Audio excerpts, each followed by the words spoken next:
The May 14th, 2025 regular board meeting of the Santa Maria Bonita School District. We are reconvening at 6:05. Roll call, please. Mr. Valencia? Present. Mr. Hollinshead? Present. Mr. Laura? Here. Ms. Cabral? Present. Mrs. Cordero? Here.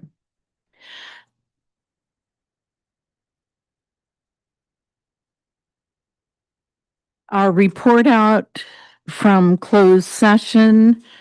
We will begin with item A. Dr. McDuffie. Thank you, President Cordero. The Board of Education accepted the administrative appointment of Catherine Ibarra, Program Specialist, Special Education. Board of Education accepted the administrative appointment of James Barnett, Area Administrator at Robert Bruce Elementary. The Board of Education accepted the administrative appointment of Kathy Serrano, Elementary Principal. The Board of Education accepted the administrative appointment of Stephanie Zambo, Elementary Principal. And the Board of Education accepted the administrative appointment of Victor Velasquez, Elementary Principal. That's all I have. For items B and C, information was shared. And for item D, I have to find my paper here. We reviewed the evaluation for our superintendent, Dr. McDuffie, and it was voted unanimously in closed session to give him a positive evaluation and our appreciation for the service that he has provided to the district. This evening, our interpreters are Benito Flores and Susana Pineda, and greeting and support was provided by Benji Alfaro and Ashley Santiago. This evening, we are honored with the presence of the Juan Pacifico Ontiveros Condors, and they will lead us in the Pledge of Allegiance.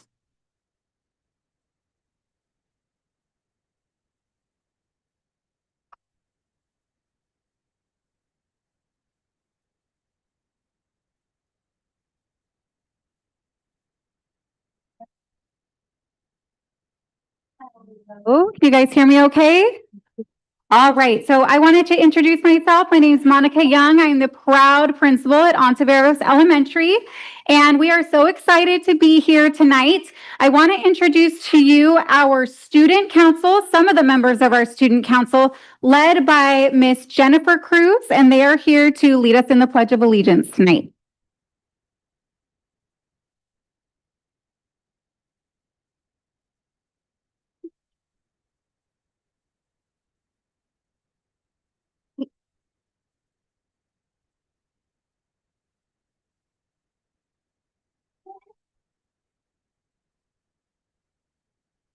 You may face the audience if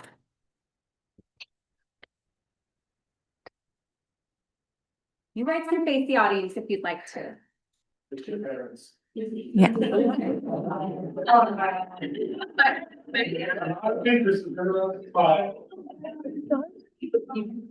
Okay. Please stand.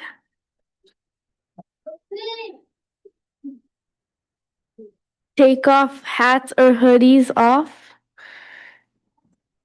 Put your right hand over your heart. Ready, begin. I pledge allegiance to the flag of the United States of America and to the republic for which it stands, one nation, under God, indivisible, with liberty and justice for all. You may be seated.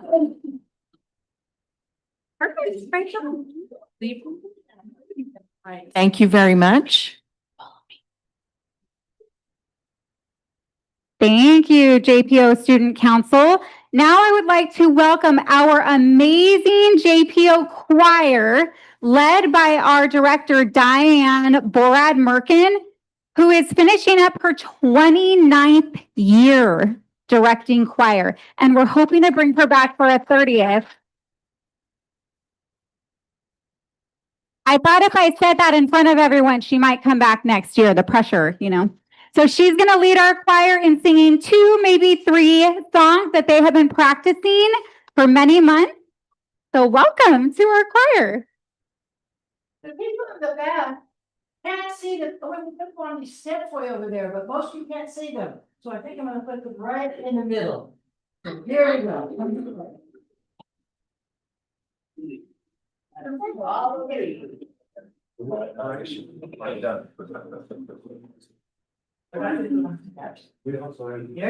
okay.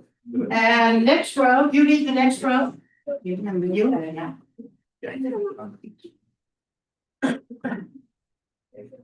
Remember, shoulder.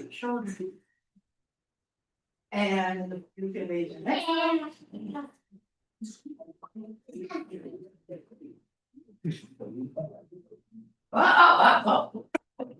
And let's see, okay, let's have 3 right in the front. All right, and I'll be smooth. Okay, we've chosen High Hopes, because it's with determination and to keep trying, you can succeed at whatever you try. It's about a little ant that tried to move a big old rubber tree plant. So here we go.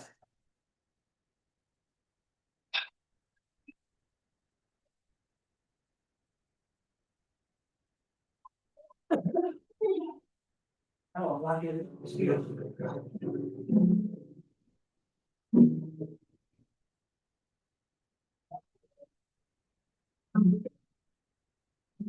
Just makes that little dance. They can move that rubber tree plants. Everyone knows that ant can't move a rubber tree plant, but he's not close. He's not close. He's not pineapple high in the sky. What's the be tired? Was that a tiny dog? Rush remember that. Who said another rabbit trick? Who said another rabbit trick? Who said another rabbit trick? Friends. Which was wrong? You're back to the water. Not to be eyes. That wall could fall. One of them was a silver hen. That here was a trouble in the dam. Rolling the day that ran, spread. Never one that never he had. Close, he had. Close, he had. I am so in the sky. Also, time for friends of yellow, just remember that. Who said goes another rubber tree? Who said goes up hill and kill the one? Who said goes another hill and kill the one? Damn. So keep going. Oh, keep going. Oh, keep going. I go high in the sky. That's the one of the now be blessed to do. That's just what you call the pop. Whoop, there goes another rubber. Whoop, there goes another rubber. Whoop, there goes another rubber.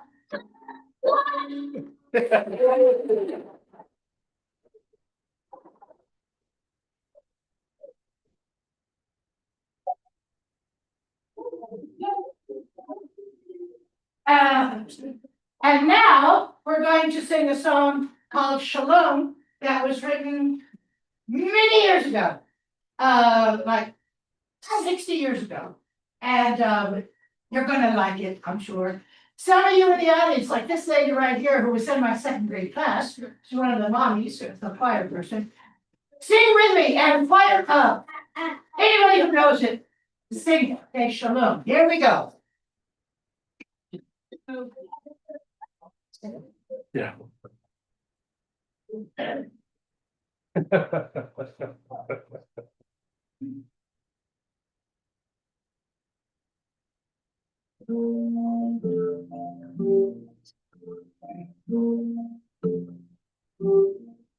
Shalom, shalom, shalom, shalom. And the people of the world could all be brothers, surely loving, caring for each other. Wouldn't it be nice indeed to sing shalom forevermore? If the children of meaning, understanding, loving everybody. And what is nice and deep, the day shalom forevermore. Shalom is peace for all of us, whatever we may wrong. Let's see the love each other.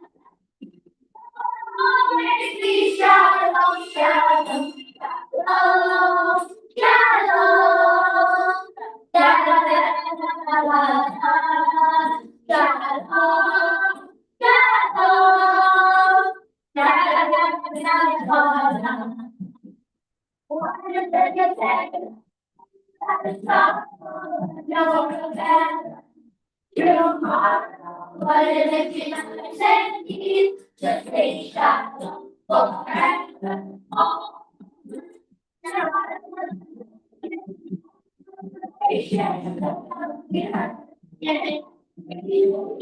What is it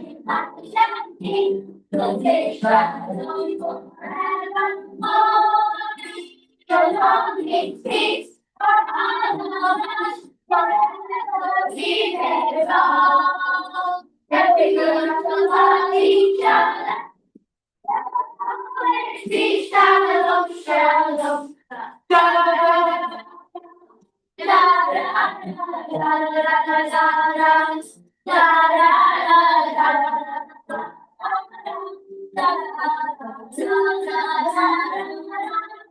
Why don't you turn to somebody near you, keep their hands and shalom. Shalom, shalom,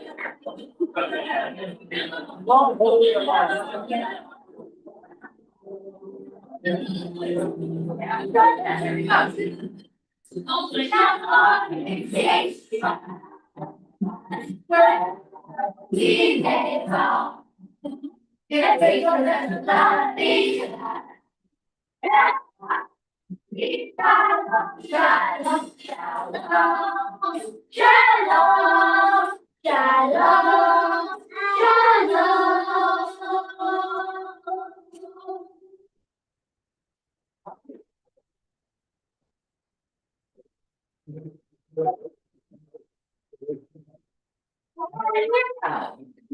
And now.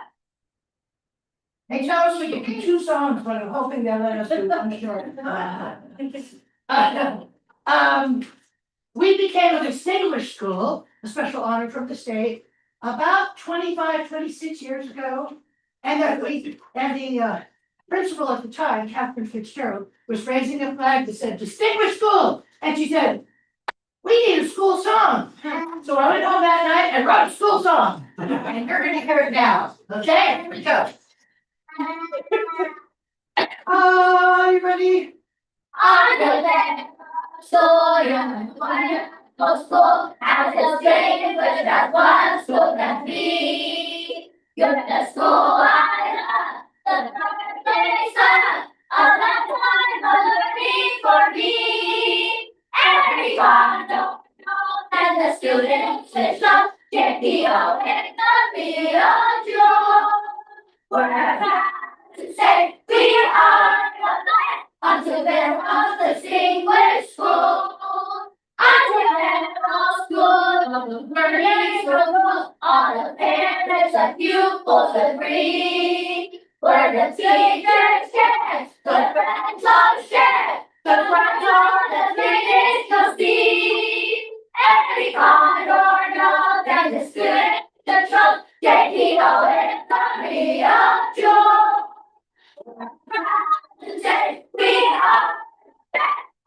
let the sprinklers roll.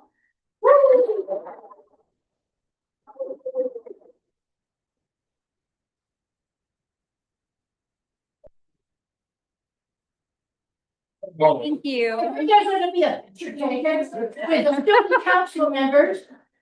3 council members are in the choir doing double duty.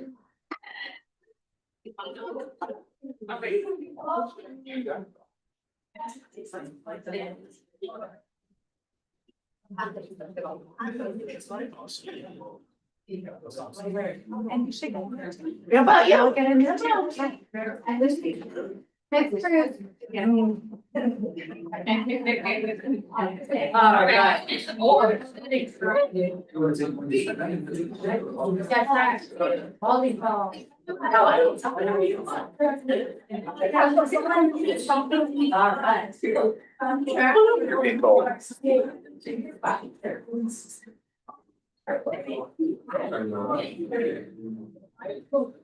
All right, ready? Oh, and the board members are with us. The board member. All right, right here on 3. 1, 2, 3. One more. 1, 2, 3. Oh, don't let you know the count. Off the top. All right, are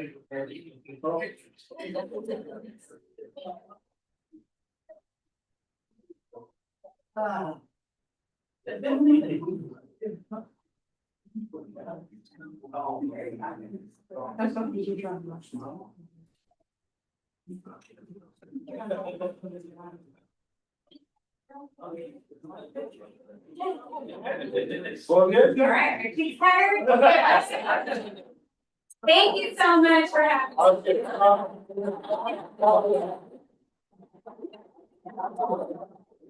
Thank you so much, but they don't say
Know that I was a condor for many, many, many years.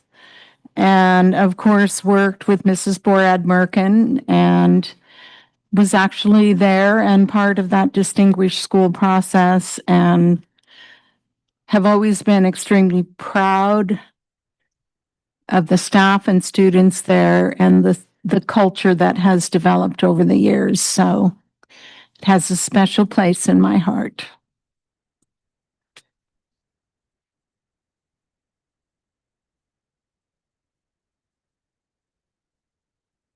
All right, we are going to move on, and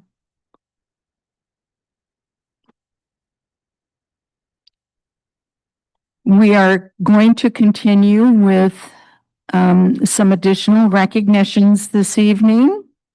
And first up will be Amber Waltz speaking to National Speech Pathologist Day. And notice how I enunciated.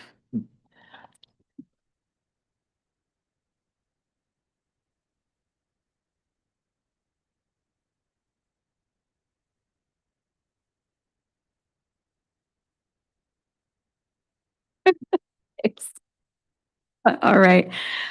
Good evening, distinguished board, Superintendent Dr. McDuffie, members of cabinet, and our Santa Maria Bonita community. This week, we have the special opportunity to recognize and celebrate an incredible group of professionals on Speech Language Pathologist Appreciation Day.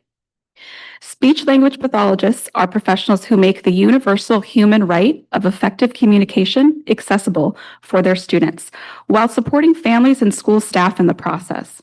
Here in Santa Maria Bonita, our speech language pathologists are essential members of our school communities.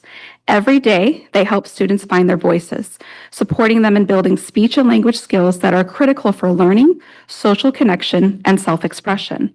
In recent years, as the district has moved towards more inclusive educational supports for all students, our speech language pathologists have been vital in providing necessary training and support for our students with the most diverse of communication needs, helping them to be successful in all educational environments.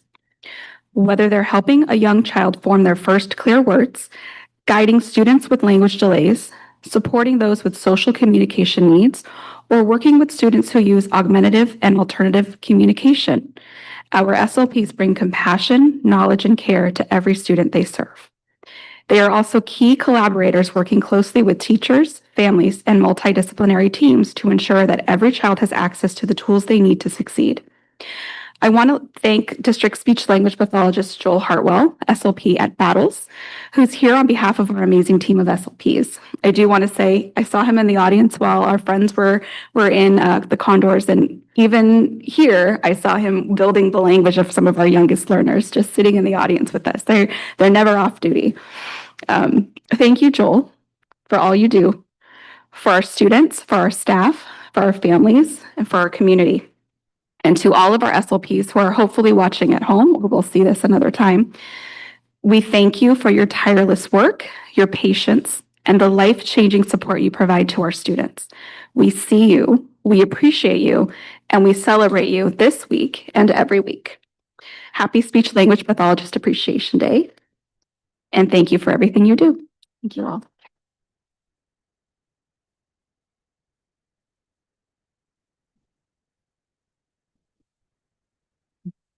Oh, Look like we like each other. thank you. Thank you very much. Next, to recognize and appreciate, we have Kristen Lohr coming forward to celebrate Day of the Teacher. Thank you, President Cordero. And greetings, good evening, board, cabinet, and distinguished, wonderful educators in the audience. It's my pleasure today to speak in appreciation of, and I'm going to repeat a little bit of Amber's greatness because we don't teach in silos as teachers. So on behalf of SMIA, I thank you for this opportunity to appreciate teachers in the Teachers Appreciation Week. This week, when we all paused to say what we were thinking about the other 51 weeks of the year, the teachers are incredible. So here's where I am for these incredible people to stand up for them too. Our classroom teachers are the beating heart of our schools. They lead instruction, manage classrooms, create community, and occasionally referee like they'd be refereeing the World Cup in the line. That's a part of our day too. They greet every student, whether the student shows up ready to test the structural integrity of a wobble chair. They're ready for that too. So we often think of teachers as the ones in front of the classroom, but in Santa Maria, we know that educating a child takes up a whole village or community. In our case, it's a very dedicated, highly credentialed, and possibly over-caffeinated union of professionals. So I'll be repeating some of what Amber said too. We have an incredible group of certificated educators who don't all have a classroom in the traditional sense, but their impact is seen and heard and heartfelt, and sometimes measured in things like IEP goals, sensory breakthroughs, and sometimes just the timing of a well-placed fidget tool can make or break the day for a student. So we applaud that. We want to make sure that ed specialists are included. They manage to juggle lesson plans, case management, and as far as I can tell, more acronyms than you need to launch something from Space Force. So we'll try to stay away from acronyms today. To our speech language pathologists, they teach our students to find their voice, and they're reminding us also that communication is more than just words, and where that highly successful phrase of "I need a break" is one of the best said communication pieces that a student can have to live their day in the classroom better. So we celebrate them as well. To our school psychologists and board certified behavior analysts, they dive deep into data, behavior, emotions, and still emerge with kindness, ideas, insight, and also through a mountain of paperwork, which we talked a lot about the last 2 days for BCBAs. Occupational therapists, and physical therapists, orientation and mobility instructors, they turn everyday challenges into victories, helping students just tie shoes, navigate their space, and build independence. That's the biggest smile when you see the independent piece. To our mental health specialists, adaptive PE teachers, they're incredible persons. They're the calm in the storm. They're our safety net. They have a healing presence for our students. Sometimes you just check in for a snack, and they're really educating the whole child. I just love hearing those stories, not just in philosophy, but just as a reality. Of course, all our teachers and education partners who show up every day with patience, creativity, and yes, the well-placed dollar store gimmicks. They are the heart of Santa Maria schools. Students where they are, even when it's under the table, maybe with a chewing device or noise canceling headphones, you see the potential in every child. This week, we celebrate teacher appreciation, but truly we appreciate you every week because of what you do matters and what you do changes lives. So on behalf of SMEA, thank you for your passion, commitment, your incredible work in shaping not just students, but future citizens, leaders, and dreamers of Santa Maria. You're educators, you're professionals, and you're absolutely appreciated, and your work matters more than what your words can say. My name is Kristen Lohr, President, SMEA, Santa Maria Educators Association.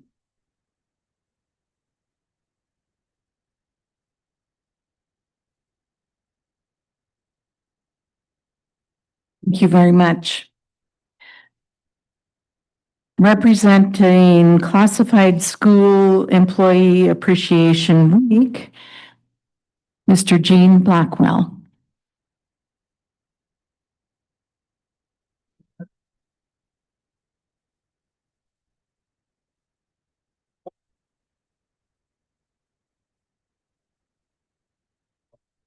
Well, Melissa didn't tell me I was supposed to speak, so I didn't have anything ready. But well, we'll both, one thing, and people come. I'm sorry, who are you with? Could you please introduce your, Sorry, your team? my name's Gene Blackwell. I'm the CSEA Chapter 129 First Vice President, and this is Jennifer Ellsworth. She is our secretary. When people come up to me and ask me, what I do for a living, and I tell them, and they ask, I say the word classified employee, and they ask, what is that, in the school system? A lot of people that aren't in our world, they don't understand that. And the one way I always explain it to them is the classified people, I use a racing analogy to explain what we do. And on a race team, the teachers, I always say the teachers are the drivers. They're the ones out there educating our kids there. And on a race team, the driver is who everybody sees, right? Everybody sees the teachers. What they don't see is the behind the scenes of things that are getting done. I always look at all of you up here as our team managers and owners and all that. And we are the pit crew.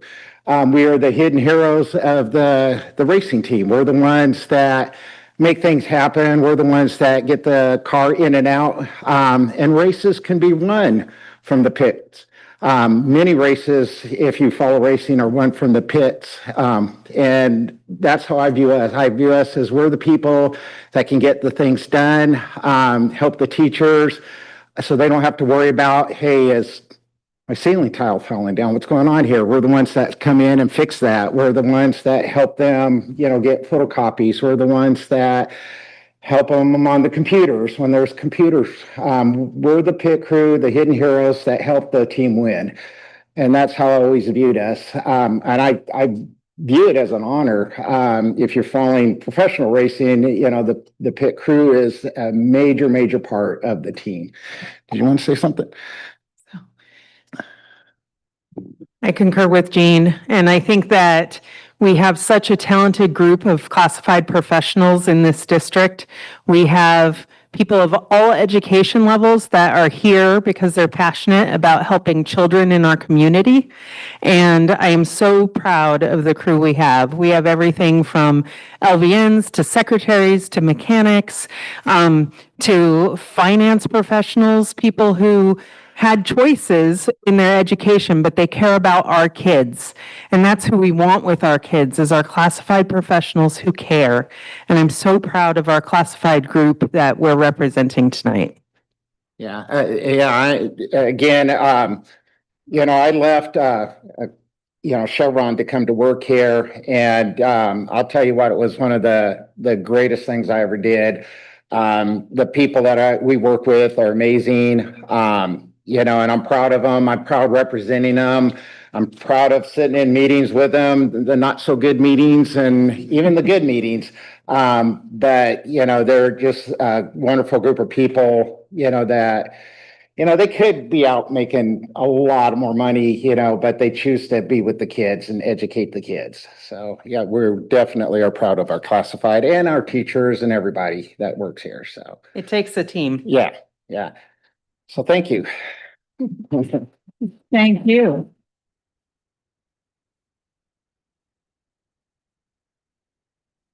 And speaking to National School Nurse Day is Dr. Mark Palmerston.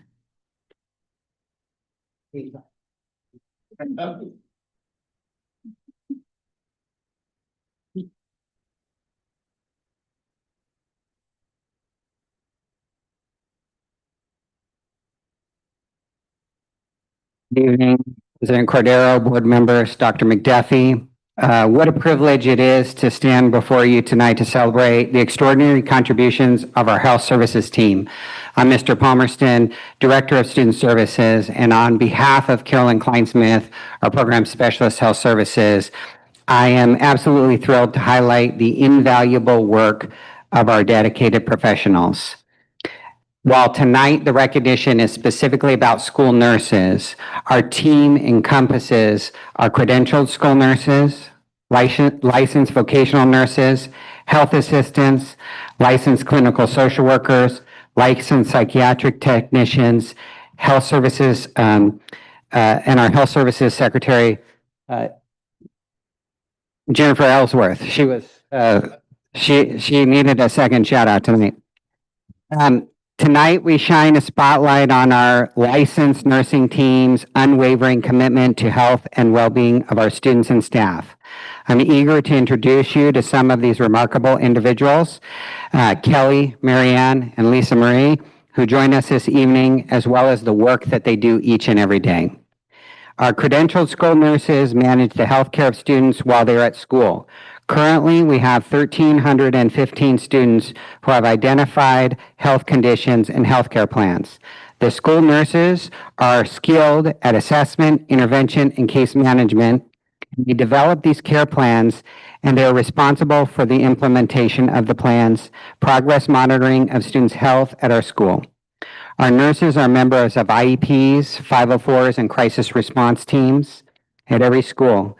Their knowledge and skills link health and education by providing information on how students' complex health conditions impact educational access and participation, and they make recommendations on how to accommodate students' health needs so they can fully participate in their educational programs. In addition to our school nurses, other licensed professionals that support their work, including our LVNs, licensed vocational nurses, and our LPTs, licensed psychiatric techs. The LVNs are acute care first responders. They respond to the daily acute calls for students' injuries and symptoms not typical of minor illnesses. They also perform daily medical treatments such as diabetic care, G-tube, and catheterizations. The LVN in our district respond to approximately 400 calls a month for acute care at all of our school sites, and they perform 47 daily medical treatments. Our LVNs work under the direction of school nurses, ensuring students receive necessary medical treatment and provide emergency response to assess students and access them promptly to the appropriate level of medical care. Our licensed psychiatric techs, or LPTs, are LVNs with a special mental health designation and training. They are our crisis response first responders. They perform risk assessments for students who demonstrate risk to themselves or threats to others, and participate in safety planning and intervention to support these students at risk to ensure everybody's safety. This year, they have performed 685 risk assessments as of today. Our LPTs are ready to respond in these critical situations and support students and the school crisis response team to ensure students receive appropriate care, are safe on our campuses, and are able to access their education. So with all of that, our overall health services team, led by the leadership of our school nurses, please join me in thanking our incredible team of health professionals for their dedication, hard work in supporting our students' health and well-being. Oh.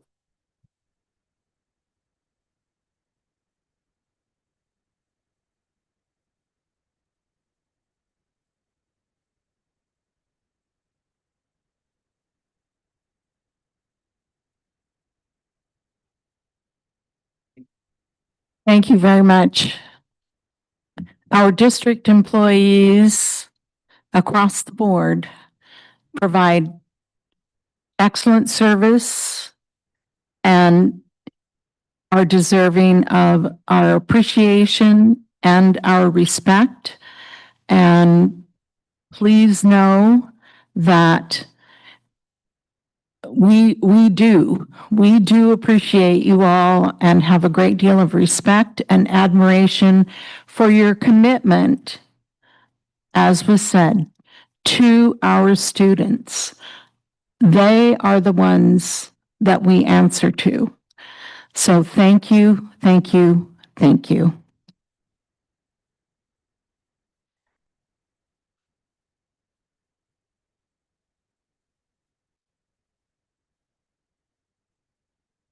Moving on to item 8, public comment period, open session. The public comments are intended for members of the public to address the Board of Education on items involving the school district. Such testimony shall be limited to 3 minutes each, 450 words per person or subject, and 15 minutes total each topic. If an answer to a specific question is requested, the board president will, if appropriate, direct administration to respond in writing. To address the board, you are asked to fill out a request to speak form and provide it to the superintendent prior to this part of the meeting. Dr. McDuffie, are there any comments on agenda items? No, not on agenda items. Are there comments on non-agenda items? Yes, we do. We have one that is a video conference Zoom. And it, oh, I think she said it. It's Kayla Ailman. Hi, I'm Mrs. Kayla Now-Vaucklin. I teach at Taylor Elementary. for the first through third PE, and I'd like to talk about the influence of a teacher. Since 2006, California has had their own physical education state standards that include social emotional learning. Self-responsibility, social interaction, group dynamics are all embedded into many of the PE activities used by SMBSD teachers, specifically PE teachers. We learn what our students are proficient at and areas they can grow as we interact with our students and see them interact with others. We also learn how to effectively use SEL in PE by attending conferences, facilitating our own PLCs, and observe other colleagues. These opportunities for learning and collaboration empower teachers to reflect on PE programs, evaluate what's best for our students as we guide their development, and encourages PE teachers as professionals in their field. Recently, SMBSD has supported the State PE Conference, CAPERD, which connects PE teachers in California with current state health and other activity initiatives, and connects us with professionals from diverse fields or other districts. Our district has also funded teachers to attend the summer EPEW, or Elementary Physical Education Workshop, that focuses on K-8 curriculum and provides opportunities to dive deep into content with presenters and brings fresh content to our students. Please continue funding conferences and workshops for all teachers, especially physical education teachers.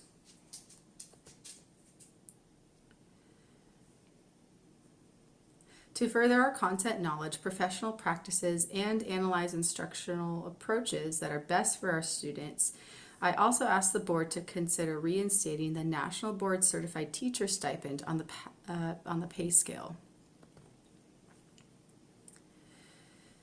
The National Board program is a 3 to 5 year process where teachers study their practice, analyze student data, and evaluate their own teaching methods. I've completed some of the components, and I agree that it is a way to help my teaching be so much more comprehensive and reflective in practice. So I ask that you reinstate the NBCT stipend on our pay scale and continue to support PE teachers with professional learning opportunities. Thank you. That's all we have. Thank you very much. Item 9, approval of the agenda as presented. Is there a motion? I'll go ahead and move that the agenda as be approved as presented. Second. It has been moved by Ms. Cabral and seconded by Mr. Valencia to approve the agenda as presented.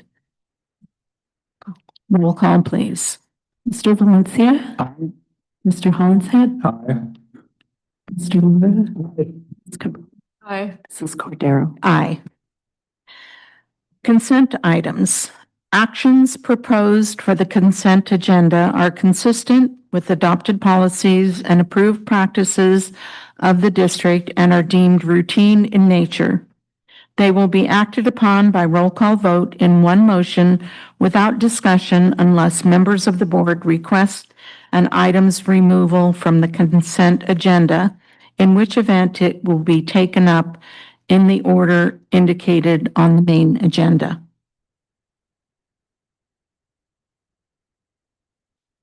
Is there a motion to approve the consent agenda? I'll go ahead and move that the consent agenda be approved as presented. I'll second. It has been moved by Ms. Cabral, seconded by Mr. Hollinshead to approve the consent agenda as presented. Roll call, please. Mr. Valencia? Aye. Mr. Hollinshead? Aye. Mr. Lumber? Ms. Cabral? Aye. Mrs. Cordero? Aye. Action items, item 11. Our first action item this evening is a resolution 24-25, National Speech Pathologist Day. Dr. McDuffie. Thank you, President Cordero. As you've heard in our recognitions, we have resolutions to follow. National Speech Pathologist Day, who I need right now, speech pathologist maybe, observed on May 18th as a special opportunity to acknowledge the work of speech pathologists in helping students overcome communication, language, and cognitive development challenges. This day recognizes the critical role speech pathologists play in enhancing the learning environment and ensuring that students have equal access to educational opportunities. The attached resolution honors the vital contributions of speech pathologists in delivering high-quality services to our students. By acknowledging their efforts, we affirm our commitment to supporting all learners and ensuring equitable access to education. And we will go ahead and read the resolution. Mr. Valencia, would you begin, please? Sure. Santa Maria Bonita School District Resolution 24-25, National Speech Pathologist Day, May 18, 2025. Whereas May 18, 2025 is National Speech Pathologist Day, recognizing the important role of speech pathologists in supporting communication and learning for students. And whereas speech pathologists help students overcome challenges related to speech, language, swallowing, and cognition, enabling them to succeed academically and socially. And whereas speech pathologists collaborate with teachers, families, and other professionals to ensure every student has the opportunity to thrive, especially those with unique learning needs. And whereas their work significantly impacts students' confidence, self-esteem, and overall well-being.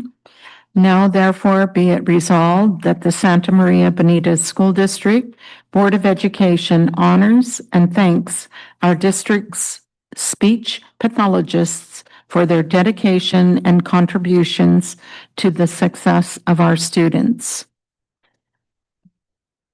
Is there a motion? I'll move to adopt Resolution 24-25, National Speech Pathologist Day. I'll second. It has been moved by Mr. Hollinshead, seconded by Mr. Lara to approve Resolution 24-25. Roll call, please. Mr. Valencia, Aye. Mr. Hollinshead, Aye. Mr. Lara, Aye. Aye. Ms. Cordero. Aye. Item 11B, Resolution 24-26, National School Nurse Day.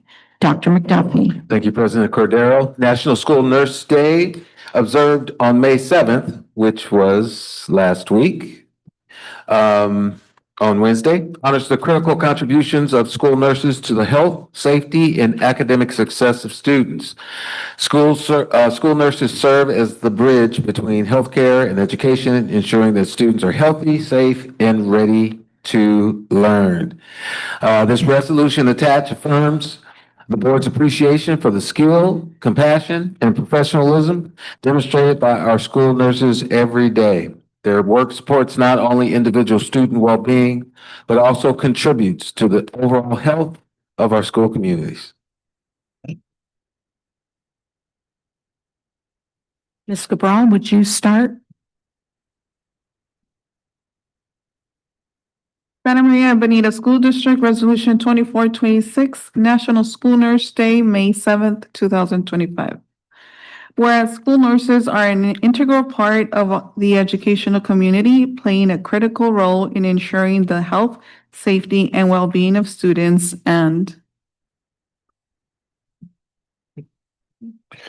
whereas the school nurses provide essential medical care, health assessments, and first aid in the school setting, enabling students to focus.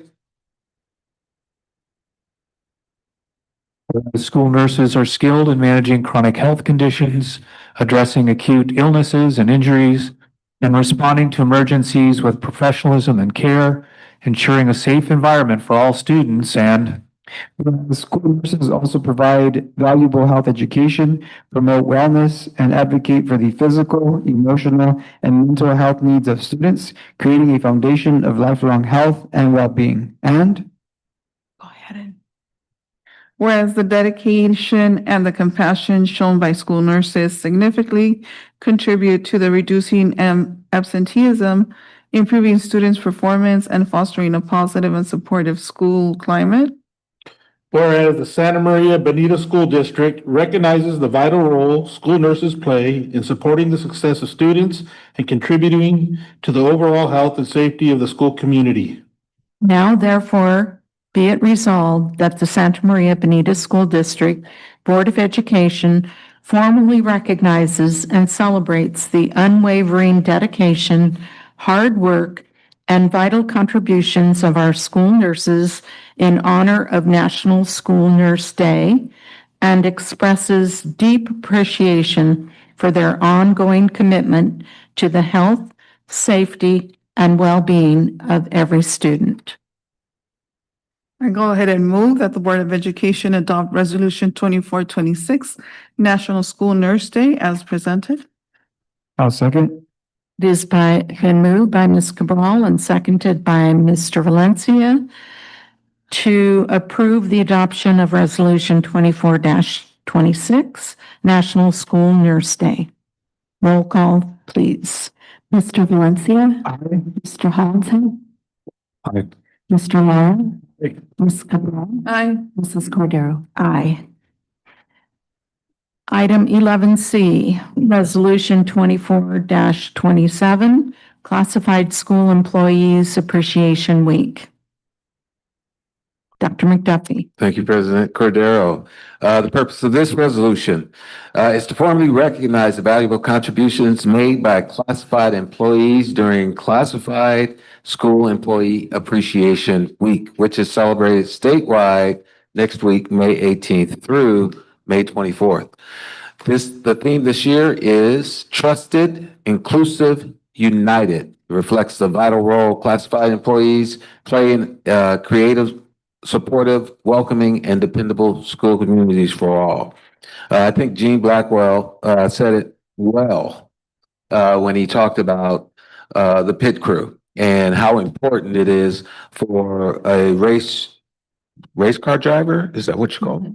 I don't watch racing, to have an excellent pit crew. And so this resolution here acknowledges their professionalism, dedication, and the essential role they play in supporting the academic and social success of students.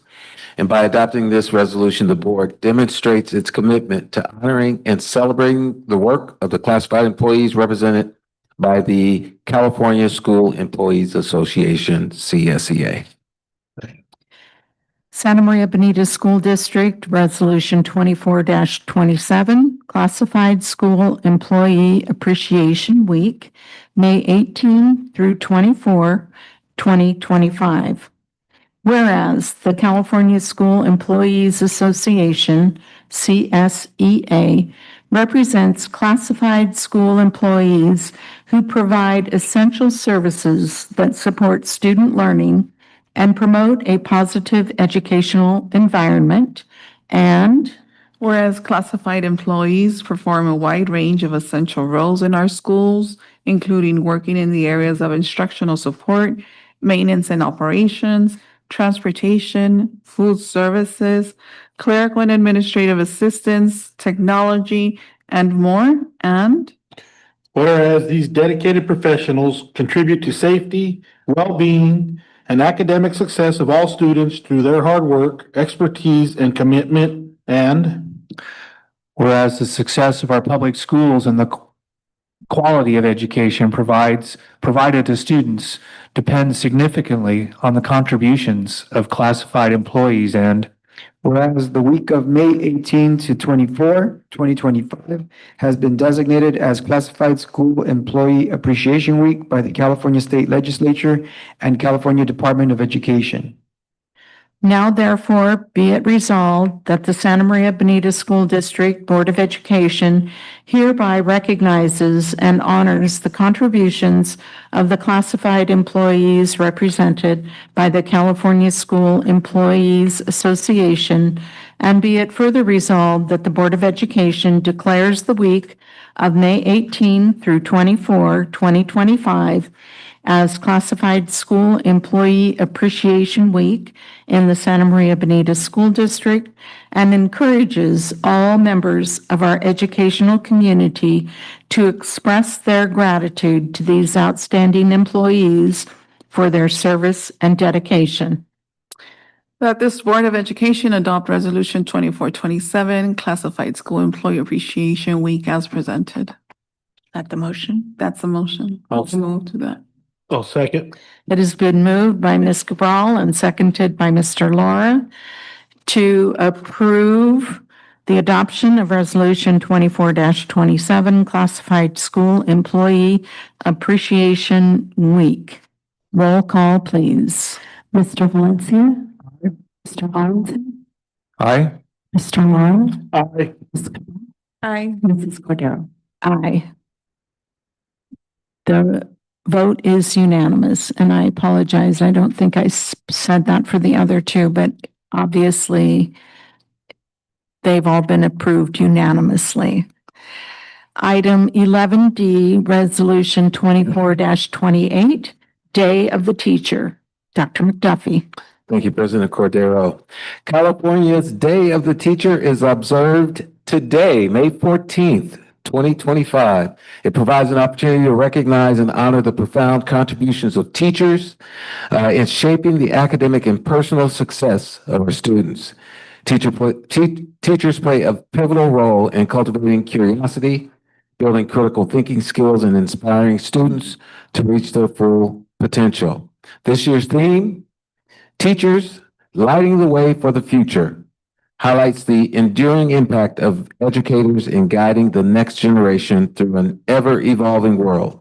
The attached resolution expresses the board's gratitude for the dedication, creativity, and tireless efforts of teaching staff who go above and beyond every day to meet the needs of their students and school communities. Ms. Cabral? Santa Maria Bonita School District Resolution 2428, Day of the Teacher, May 14th, 2025. Whereas the teaching profession plays a pivotal role in shaping the future of our students and our communities, providing students with the skills, knowledge, and inspiration to succeed both academically and personally. And Whereas Day of the Teacher is a day dedicated to recognizing and honoring the extraordinary contributions made by educators throughout California, and Whereas teachers devote their time, energy, and expertise to the academic, social, emotional, and personal development of students, making an enduring impact on their lives and futures. And whereas teachers create supportive, engaging, and inclusive classroom environments where students are encouraged to explore, learn, and grow to their fullest potential. And Go ahead. whereas the theme of the day, Day of the Teacher, Teachers Lighting the Way for the Future, reflects the critical role that educators play in guiding students through the challenges of a rapidly changing world, fostering the skills and knowledge necessary for success in the 21st century. And whereas the Board of Education of Santa Maria Bonita School District recognizes the dedication, hard work, professionalism of all teachers within the district who strive daily to meet the diverse needs of their students and promote educational excellence.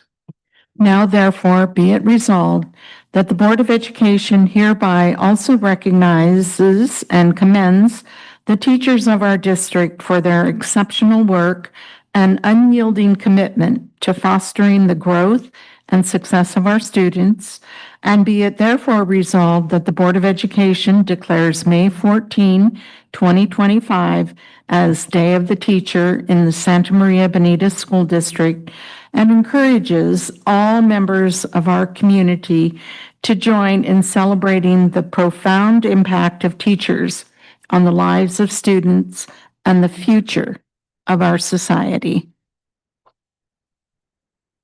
so I'll go ahead and move that the Board of Education adopt Resolution 2428, Day of the Teacher, as presented. second? Ms. Cabral and Ms. moved and Ms. Dr. Hollins had seconded the motion to adopt Resolution 24-28, Day of the Teacher. Roll call, please. Mr. Valencia, Aye. Mr. Hollins, Aye. Mr. Ryan, Aye. Aye. Mrs. Cordero. Aye. The vote is unanimous. And thank you once again to all of our district employees for the work and dedication that they provide to support our students to attain their highest potential. Let's give them all a round of applause.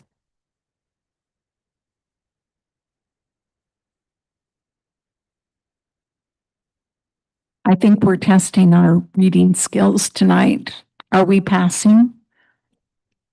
All right. Item 11E is yet another resolution, Resolution 24-29, that the Board of Education of the Santa Maria Bonita School District requesting the Board of Supervisors of the County of Santa Barbara and the Board of San Luis Obispo to establish a tax rate for bonds of the district expected to be sold during fiscal year 2025-26, authorizing the superintendent or his designee to provide estimated debt service for said bonds to officials of said counties and authorizing other necessary actions. Phew. Mr. Beecher. Thank you very much, President Cordero. That title is a board item in and of itself.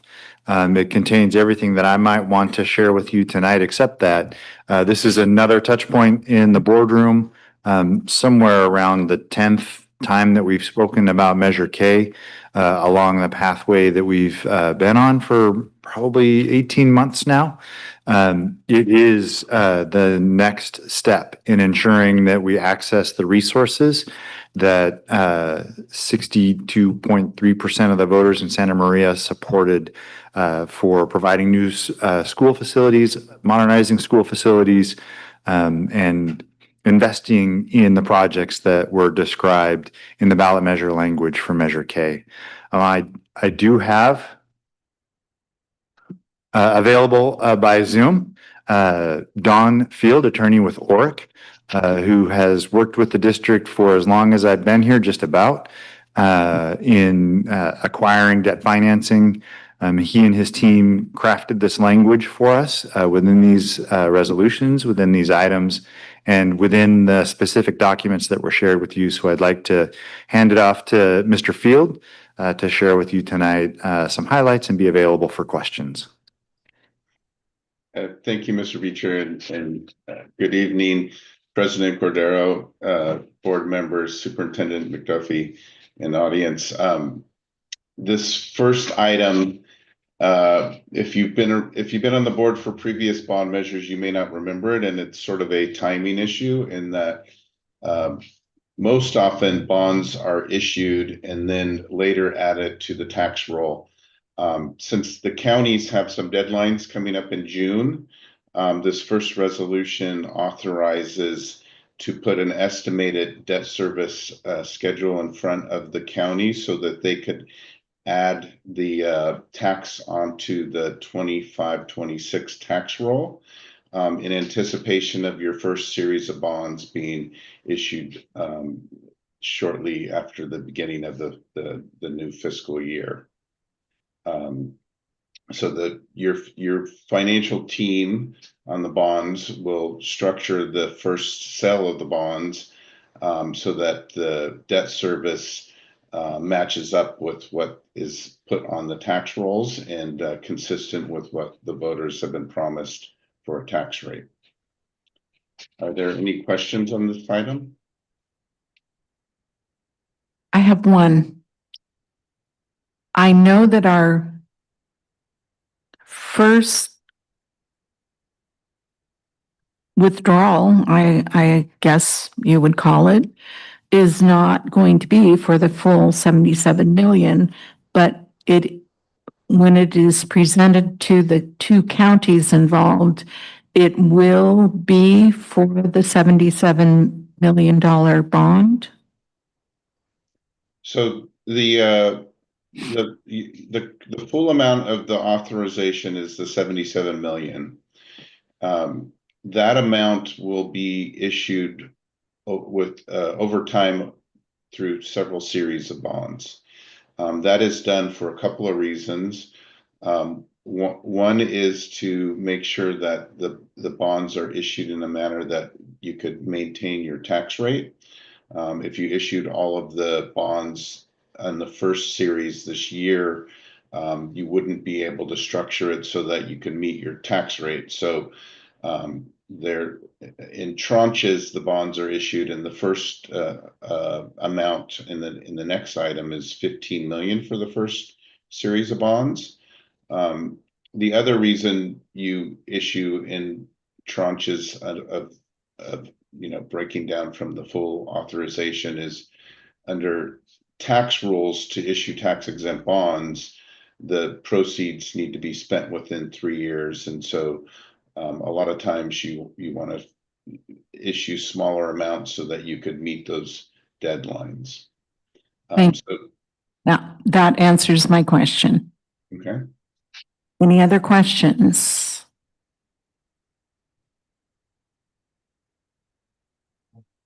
No other questions this evening for you, Mr. Field. Is there a motion? I'll recommend that the Board of Education approve the attached resolution and authorize district officers and staff to take the necessary steps to complete the financing as presented. No. Was that the one that comes next? Yeah. So then let me backtrack then.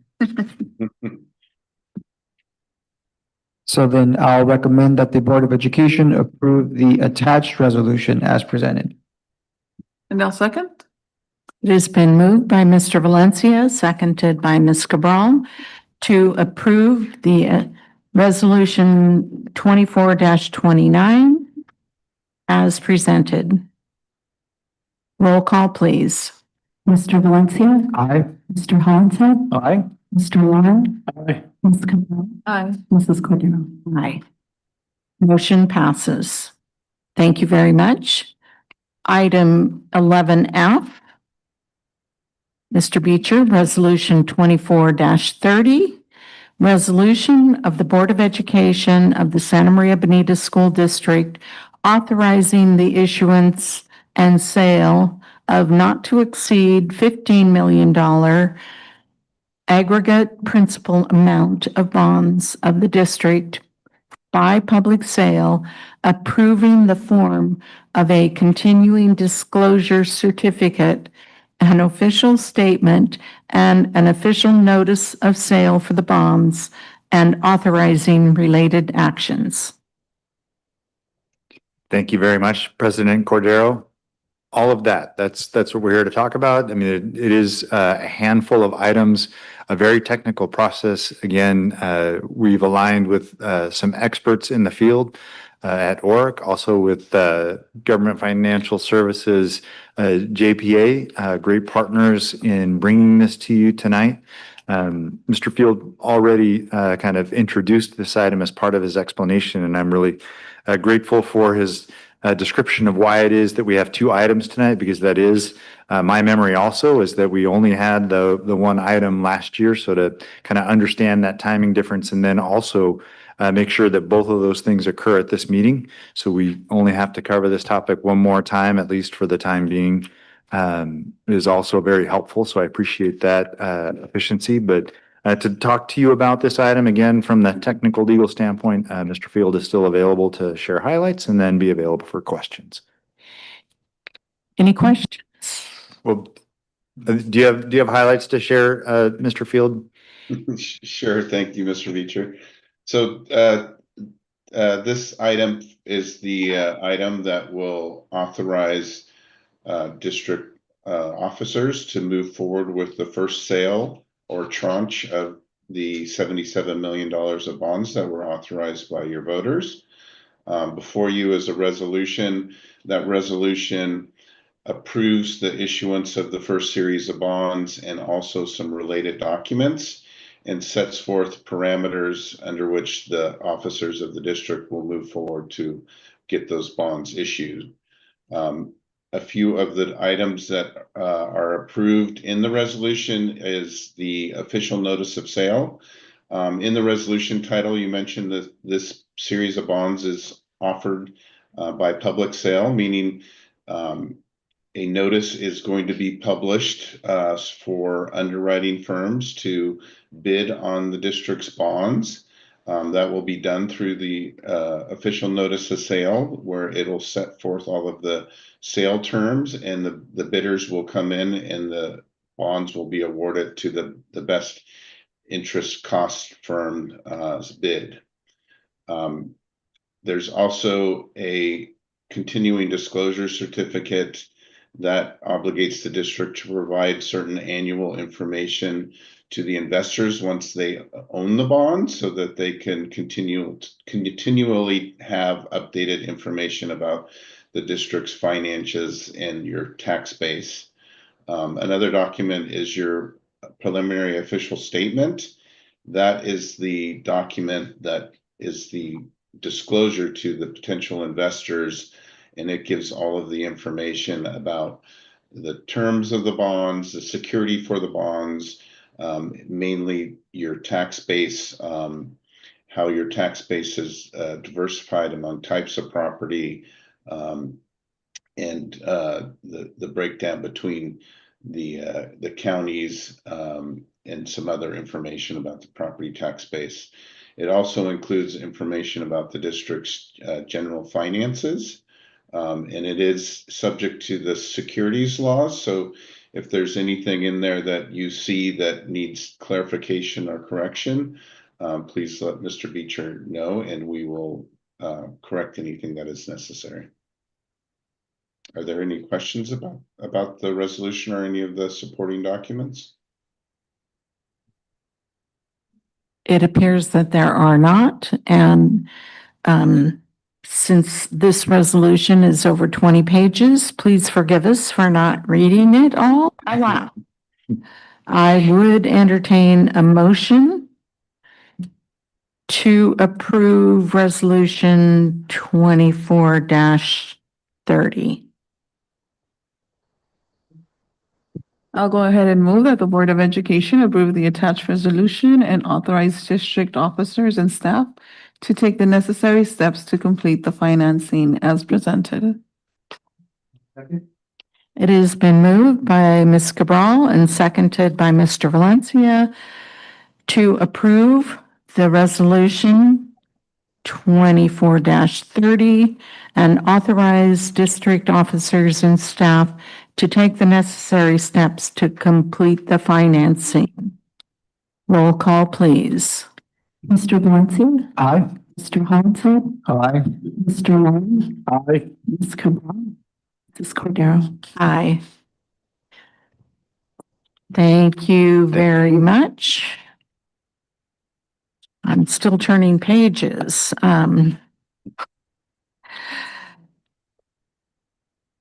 Yes.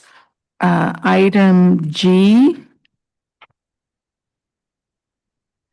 Resolution 2031, approving the absences of board members from meetings of the Board of Education. Dr. McDuffie. Thank you, President Cordero. The attached resolution must be adopted in order to compensate board members for absences from the board meetings to perform services outside of the meeting for the district if the board member was ill or on jury duty, or the absence was due to a hardship deemed acceptable by the board. Any questions?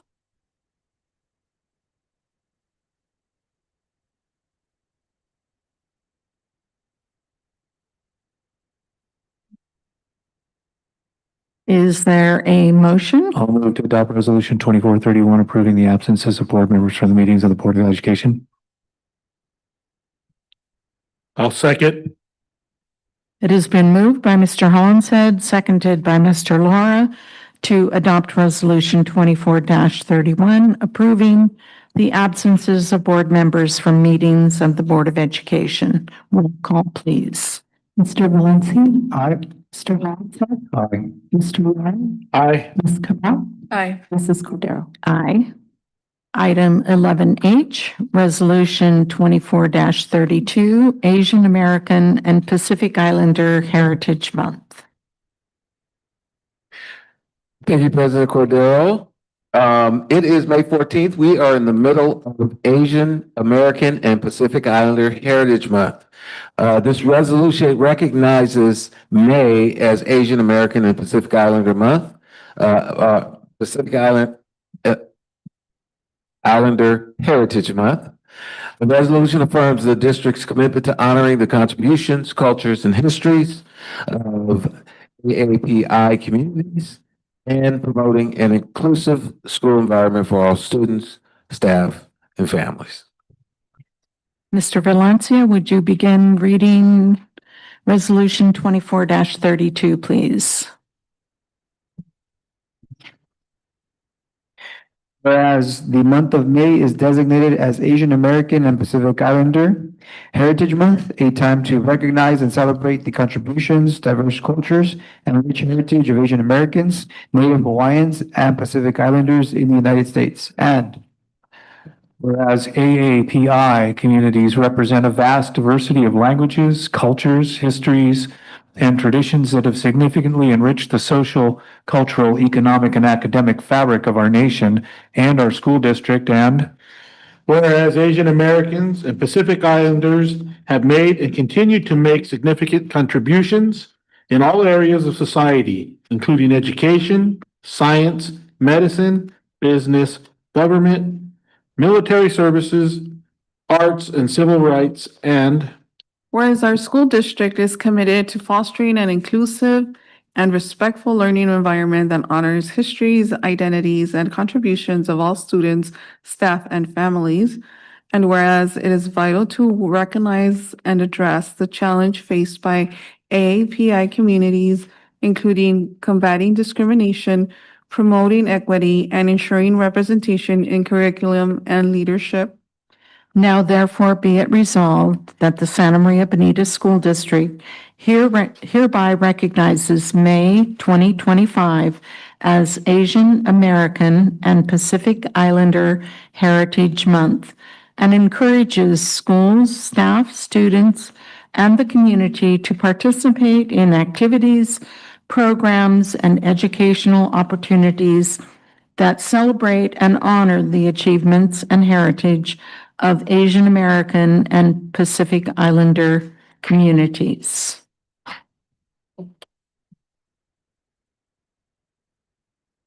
I'll move to adopt Resolution 2432, Asian American and Pacific Islander Heritage Month as presented. I'll second. It has been moved by Mr. Holinshed, seconded by Mr. Lara, to adopt Resolution 24-32, Asian American and Pacific Islander Heritage Month. Roll call, please. Mr. Valencia. Aye. Mr. Holinshed. Aye. Mr. Ryan. Aye. Ms. Cabral. Aye. Mrs. Cordero. Aye. It is approved unanimously.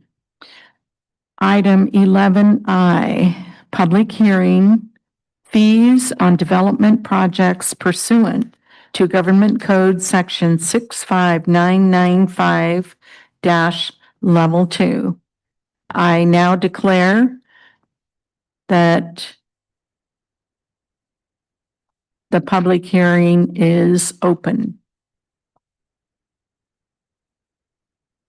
Please come forward if you have a comment.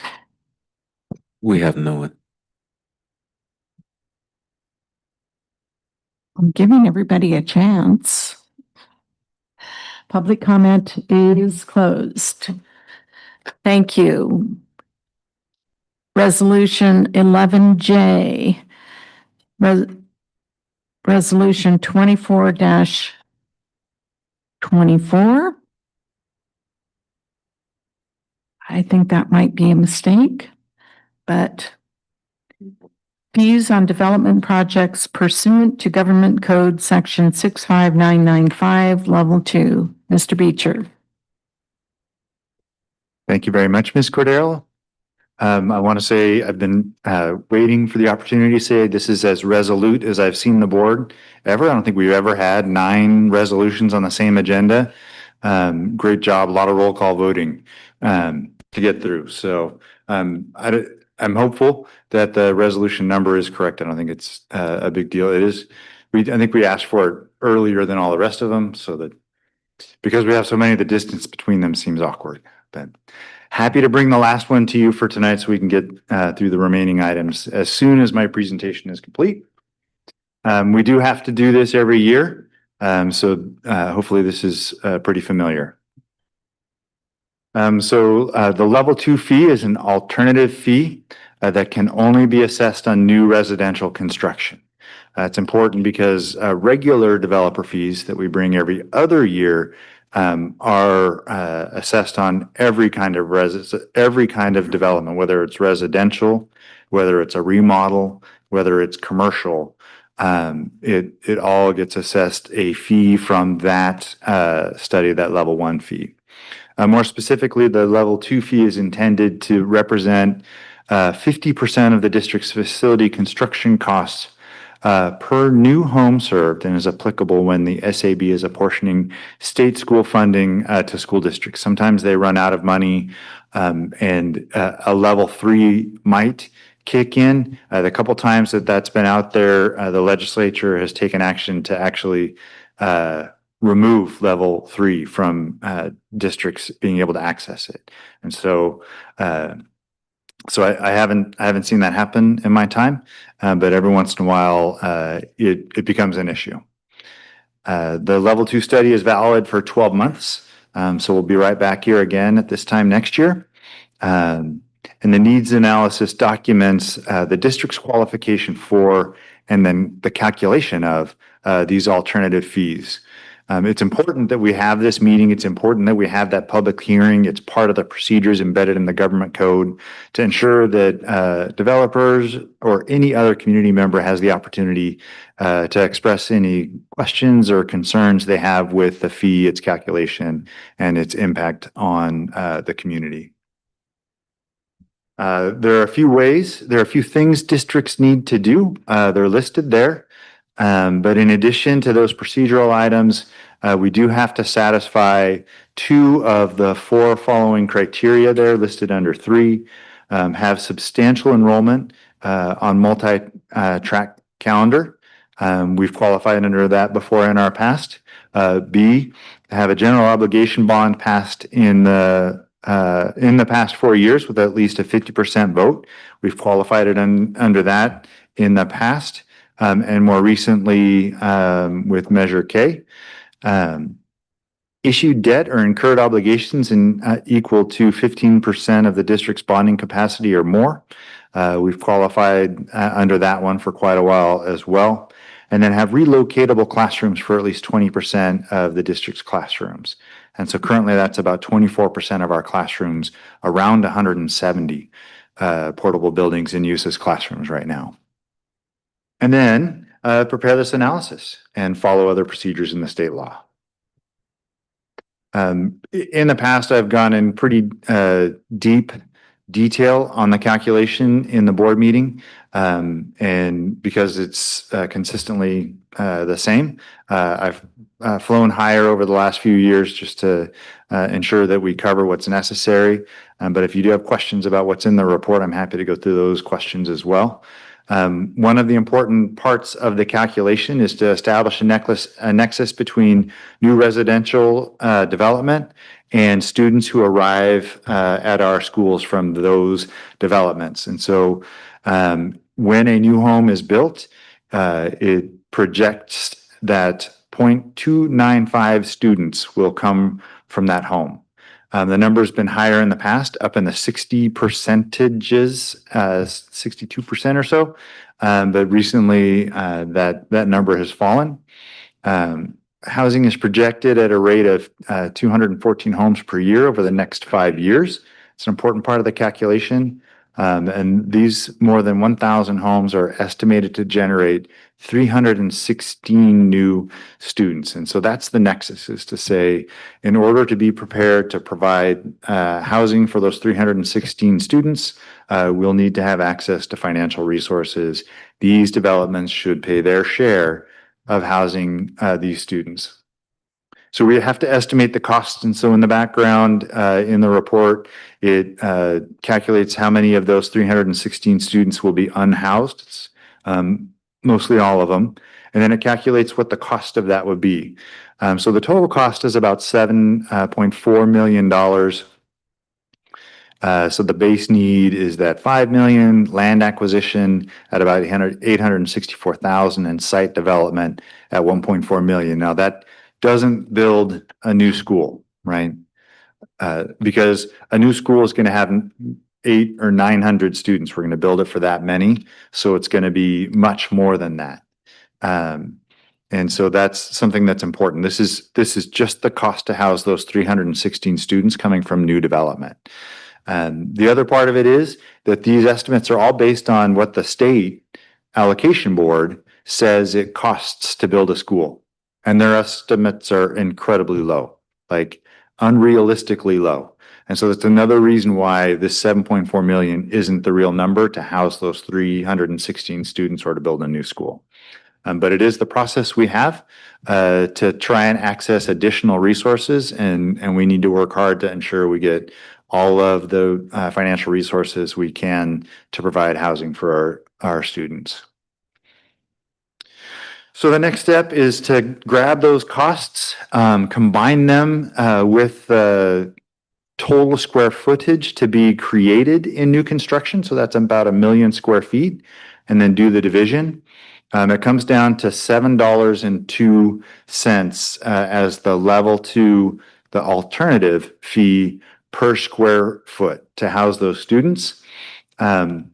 And so with this study, the public hearing, all of the other procedures and the board's support in this resolution, will be able to charge $7.02 per square foot. It used to be $7.14 square feet. I always struggle with the logic that I know school construction costs are going up. And to see a fee like this fall makes no sense if it's supposed to represent the cost of building a new school to house students. And so having wrestled with it for a little while, I do understand it a bit. But the important part is that without this study, without calculating this alternative fee, we would only be receiving the $3.69 per square foot that comes out of the level 1. That's what any district can perform this report for and then get that fee. The district is authorized to increase that fee to $7.02 because of our specific requirements and because of the specific impacts of new residential construction. So while the dollar amount may be falling, it is more than $3 more than we would be able to charge under just level 1. So that's the increase, is to get to the $7.02. The other thing that happens is that you have changes in the number of square feet that you'll be assessing that fee against. You may have changes in the overall number of students that will be generated. And so in this instance, the number of students keeps falling per home. But the home sizes and production remains consistent. So when that student generation falls, but the denominator, the number of square feet being produced, remains consistent, the dollar amount will fall. So that's the relationship for that calculation and why it dropped by the 12 cents.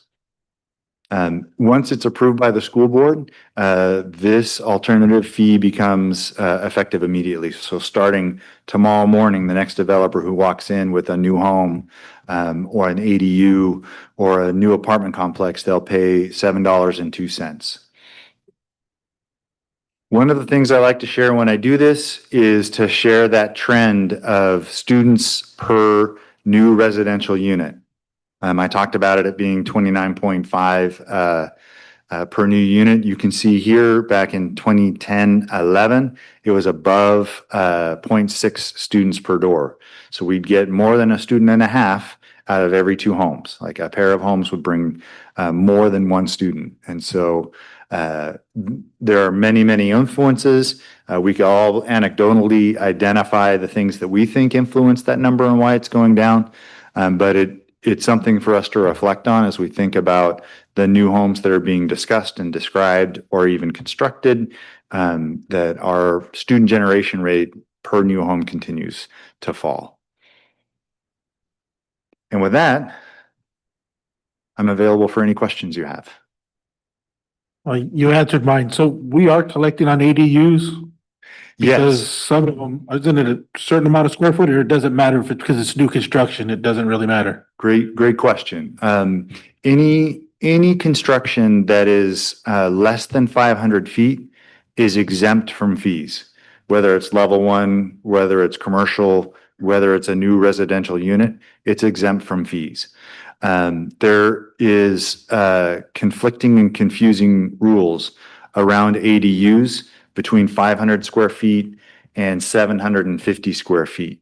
Our reading of those rules and our consultation with Schoolworks is that after 500 square feet, we can charge level 1 and level 2 on an ADU because it is new construction. It is a new home. It isn't a remodel of an existing home where the existing family will continue to grow into that development. It is a new location for a new family to move.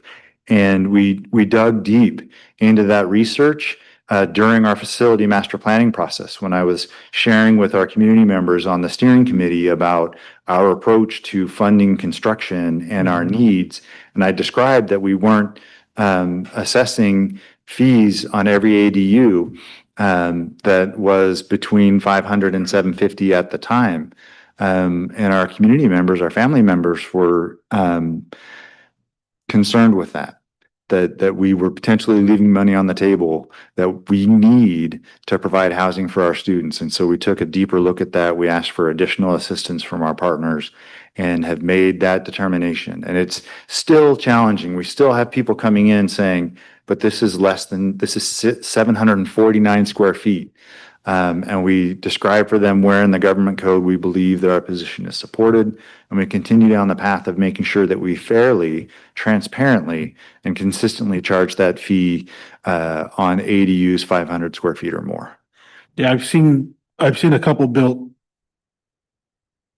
connected 3, but I don't know if they're all under 500 square feet or if they're assuming that it's one building, but they're 3 individual ADUs with 3 different addresses. So I don't know how that conflicts because, it could be 102A, 102B, and C. So, and what's important there is how the city constructs the permit. yeah. So if the city issues them 3 separate permits for the ADU, which I wouldn't expect, but if they did, we would look at each individual permit. But if the permit was for all 3 units, then it would be for the 1,350 square feet or whatever they total for. That's what we would be assessing our fee at. The same approach is taken for an apartment building. We don't look at each individual apartment. We look at the entire building perimeter and assess our fee on that.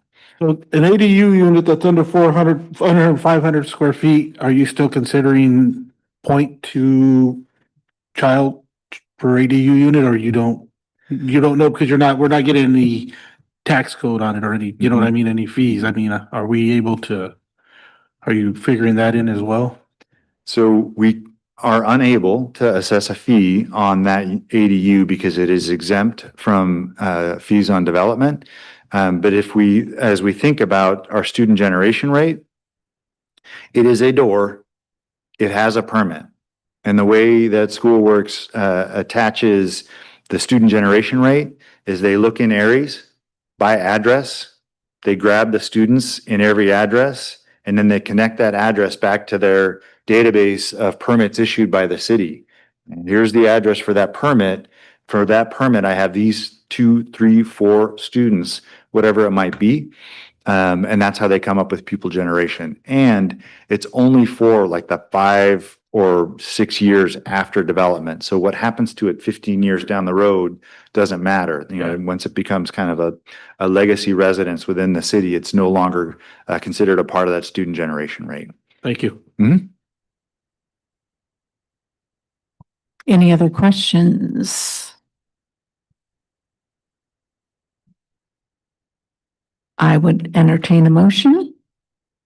I'll make the motion to adopt resolution 24-24. Fees on development projects pursuant to government code section 65995 level 2 is presented. And I'll second. It has been moved by Mr. Laura, seconded by Mr. Valencia to adopt resolution 24-24, fees on development projects pursuant to government code section 65995, level 2. Roll call, please.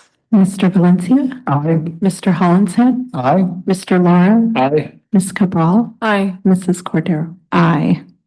Motion passes, and I looked back at the listing on the agenda, and it appears to be the correct number. It just ended up at the bottom, at the end of the list. Excellent. So Thank you for your support.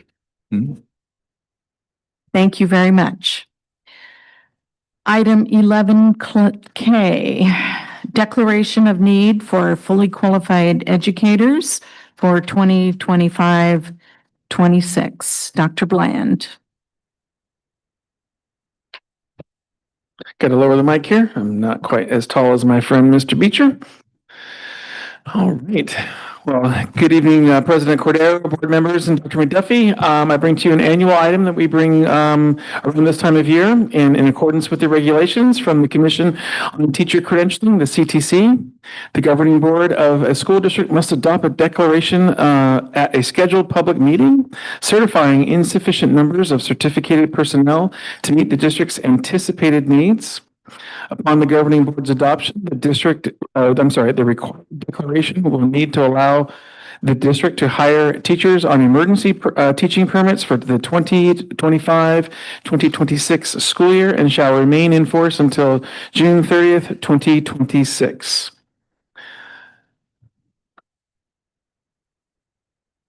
Questions?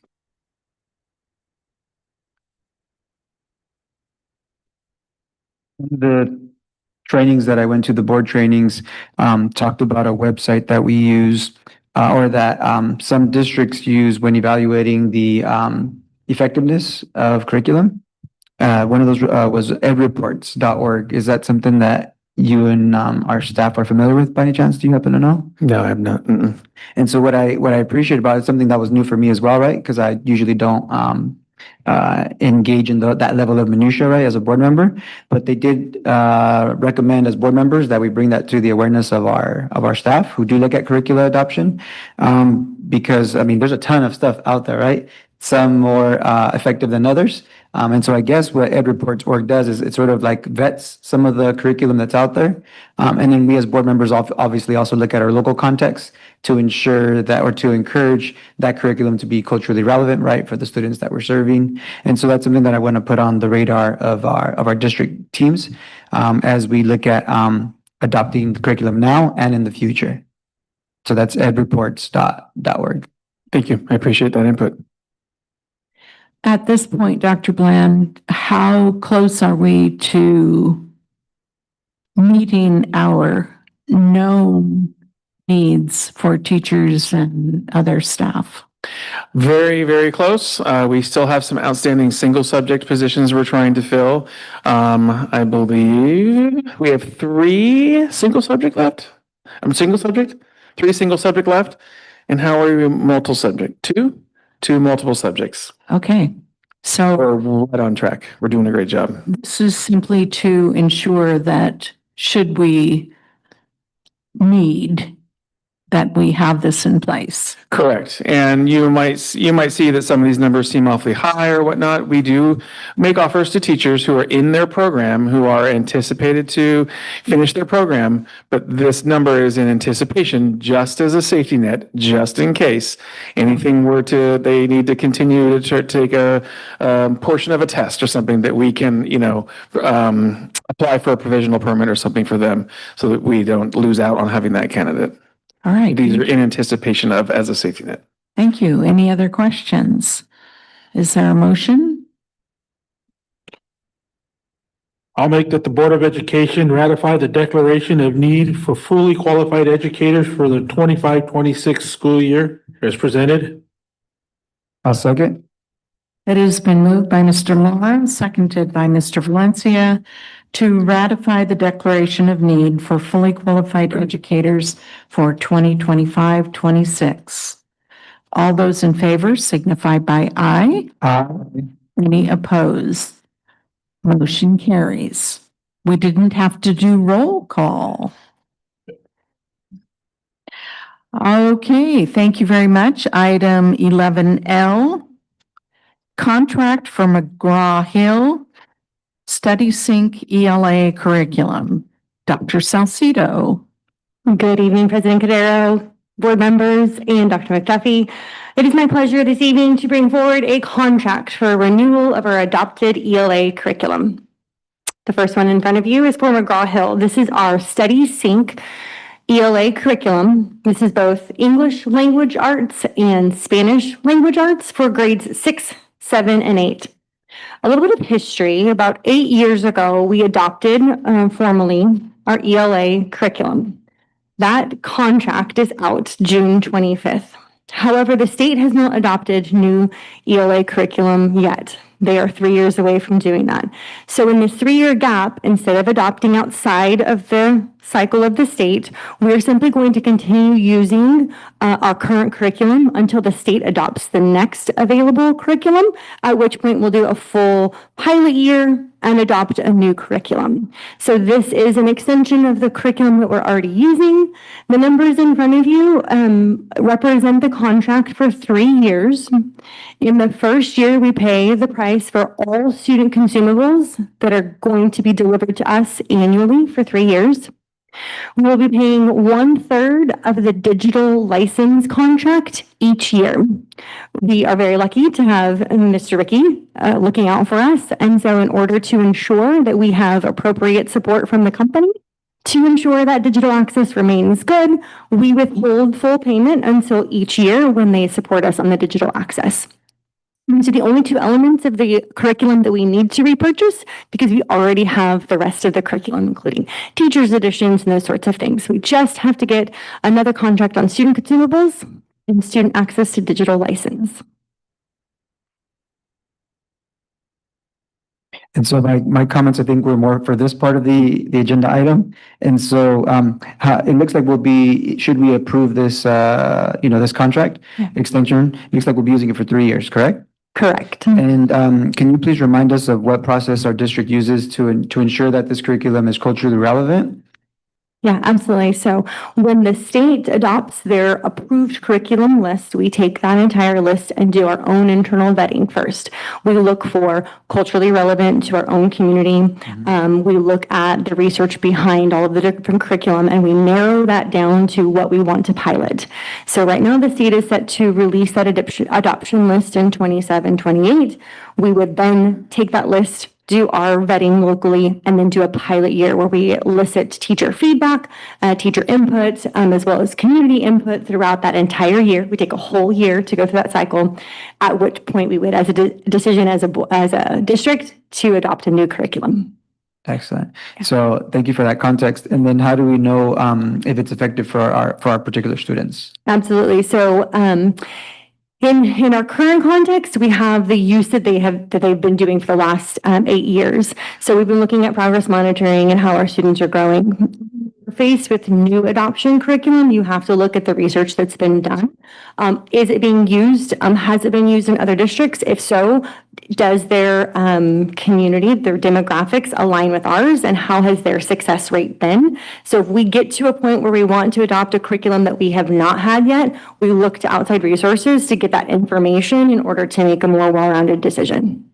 Thank you. Yeah. And then are you familiar with that edreports.org? Yeah. Is that something that we utilize or not so much? Absolutely. So we look to lots of different resources, that one included, to gain a lot of information in order to present that to our committees so that they have the research that they need to make well-rounded decisions.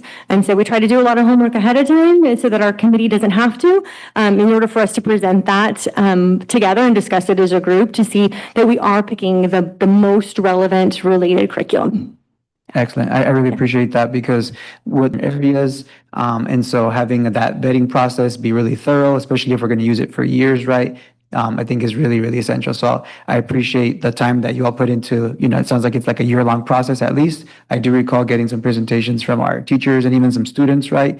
And so I'm glad we're looking at what our families also think about it, to ensure that it's research-based, right? And not just because it's the new, shiny new curriculum that we think might work for our kids. So Yeah.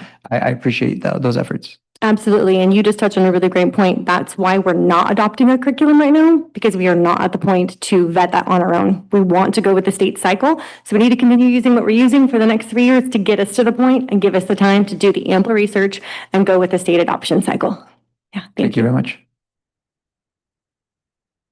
Is there, since this has been adoption that we've had for a pretty extensive period of time, is there, and we probably understand its efficacy in some places and maybe lack of efficacy in others, is there the capacity for teachers delivering the curriculum to kind of augment upon it or build into it and perhaps to the effect of some of what Mr. Valencia is talking about, making things or creating things that are culturally relevant so that it's continuing to evolve and grow rather than, oh yeah, well, this is year 8 and all we need to do is get the consumables and it's the same stuff. Yeah, absolutely. So the teaching is a craft, and we have amazing professional teachers who are able to take the breadth of the curriculum that we have and add to it to make it more relevant.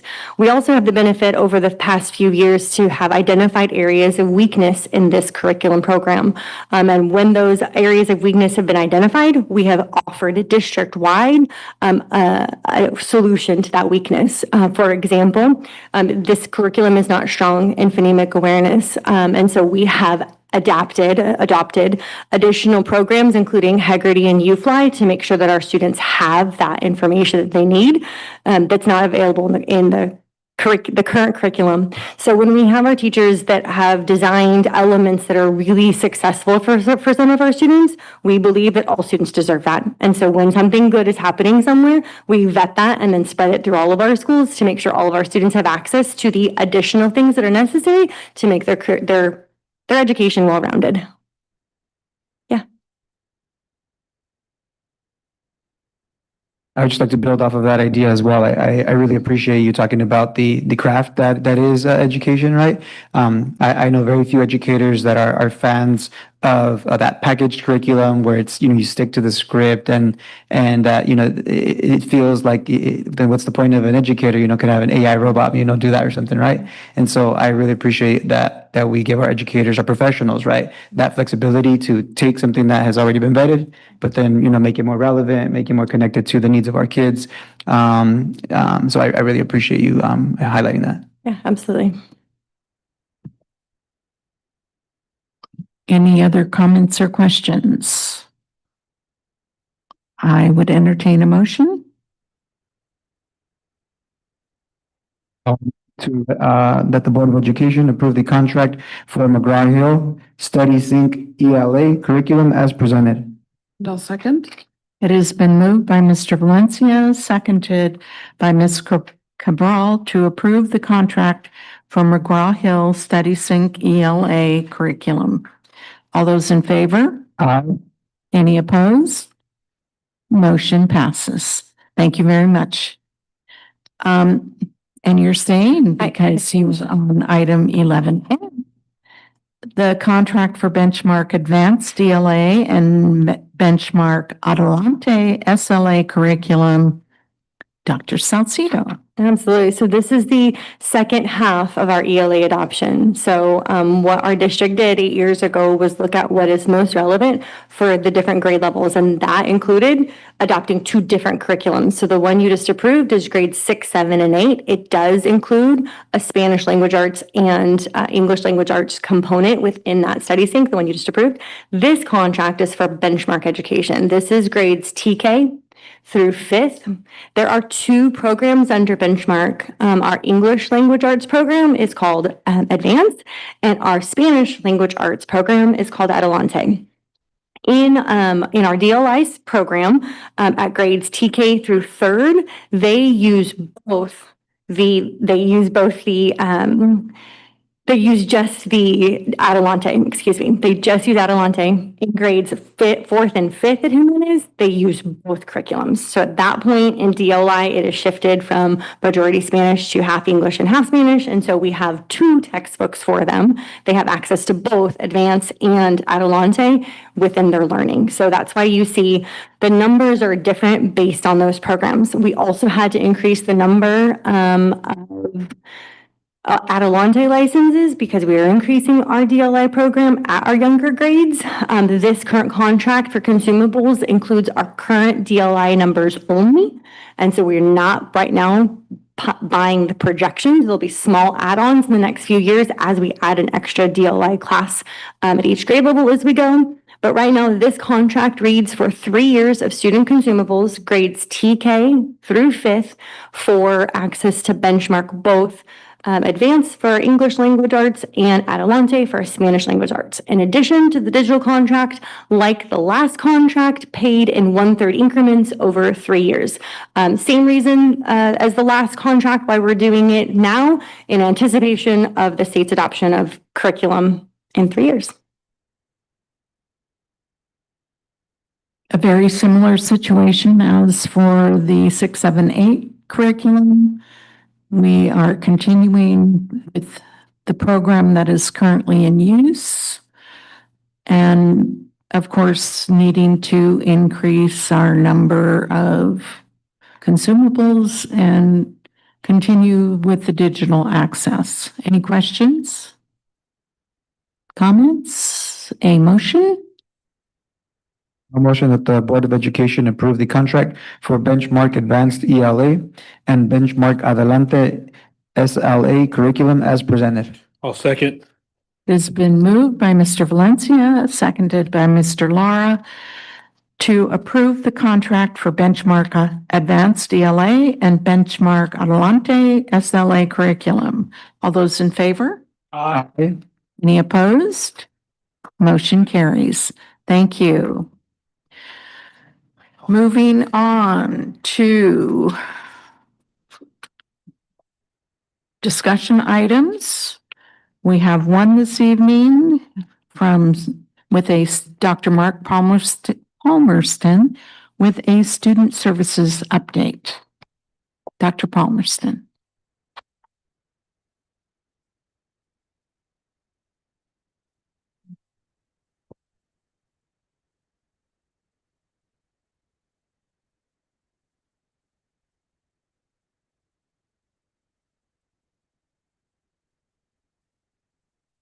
Again, President Cordero, Board, Dr. McDuffie, what a great night of celebrations, starting with our students singing and the inspiration from Oakley, to all of our celebrations of the amazing work of our employees across the district, and included in there all of the resolutions that we get to enjoy this evening. I'm honored this evening to give you an update on student services and the work that our department has been working on this year. Let me just get oriented real quick so I know where we're at. And so this evening, I want to give you an update on our work in student services this year And it focuses first on the connection of why we're doing what we're doing. And our why centers around the district mission.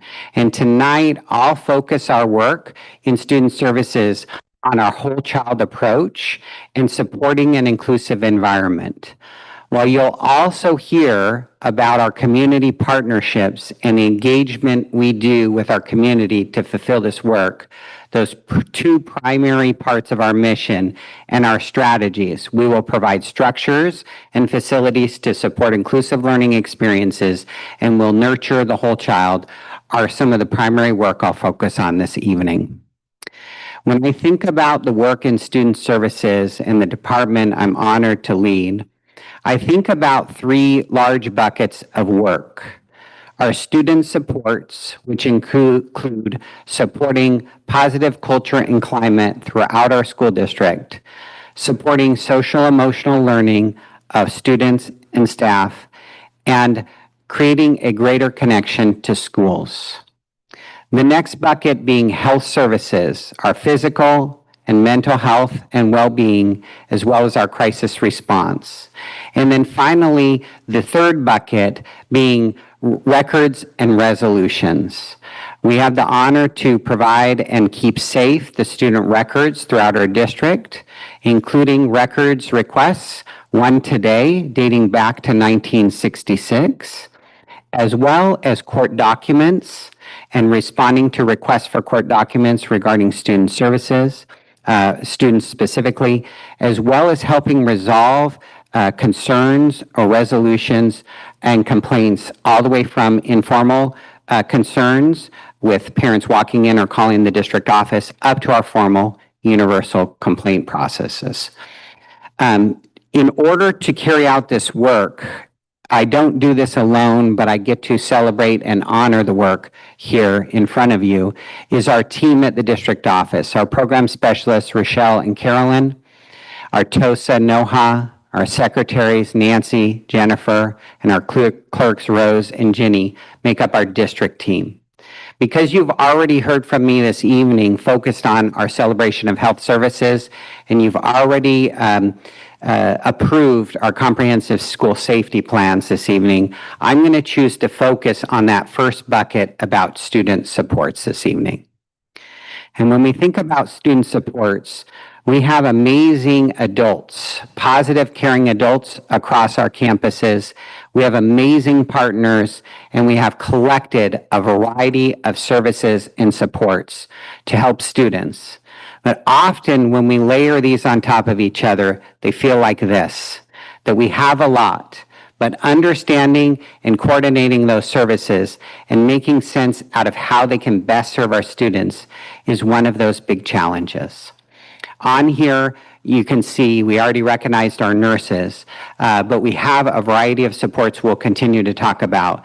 But without talking about our office staff, our SARB processes, our variety of education programs that provide student supports, as well as every single caring adult on campus, like our student supervision aides and the importance they play in our kids' lives.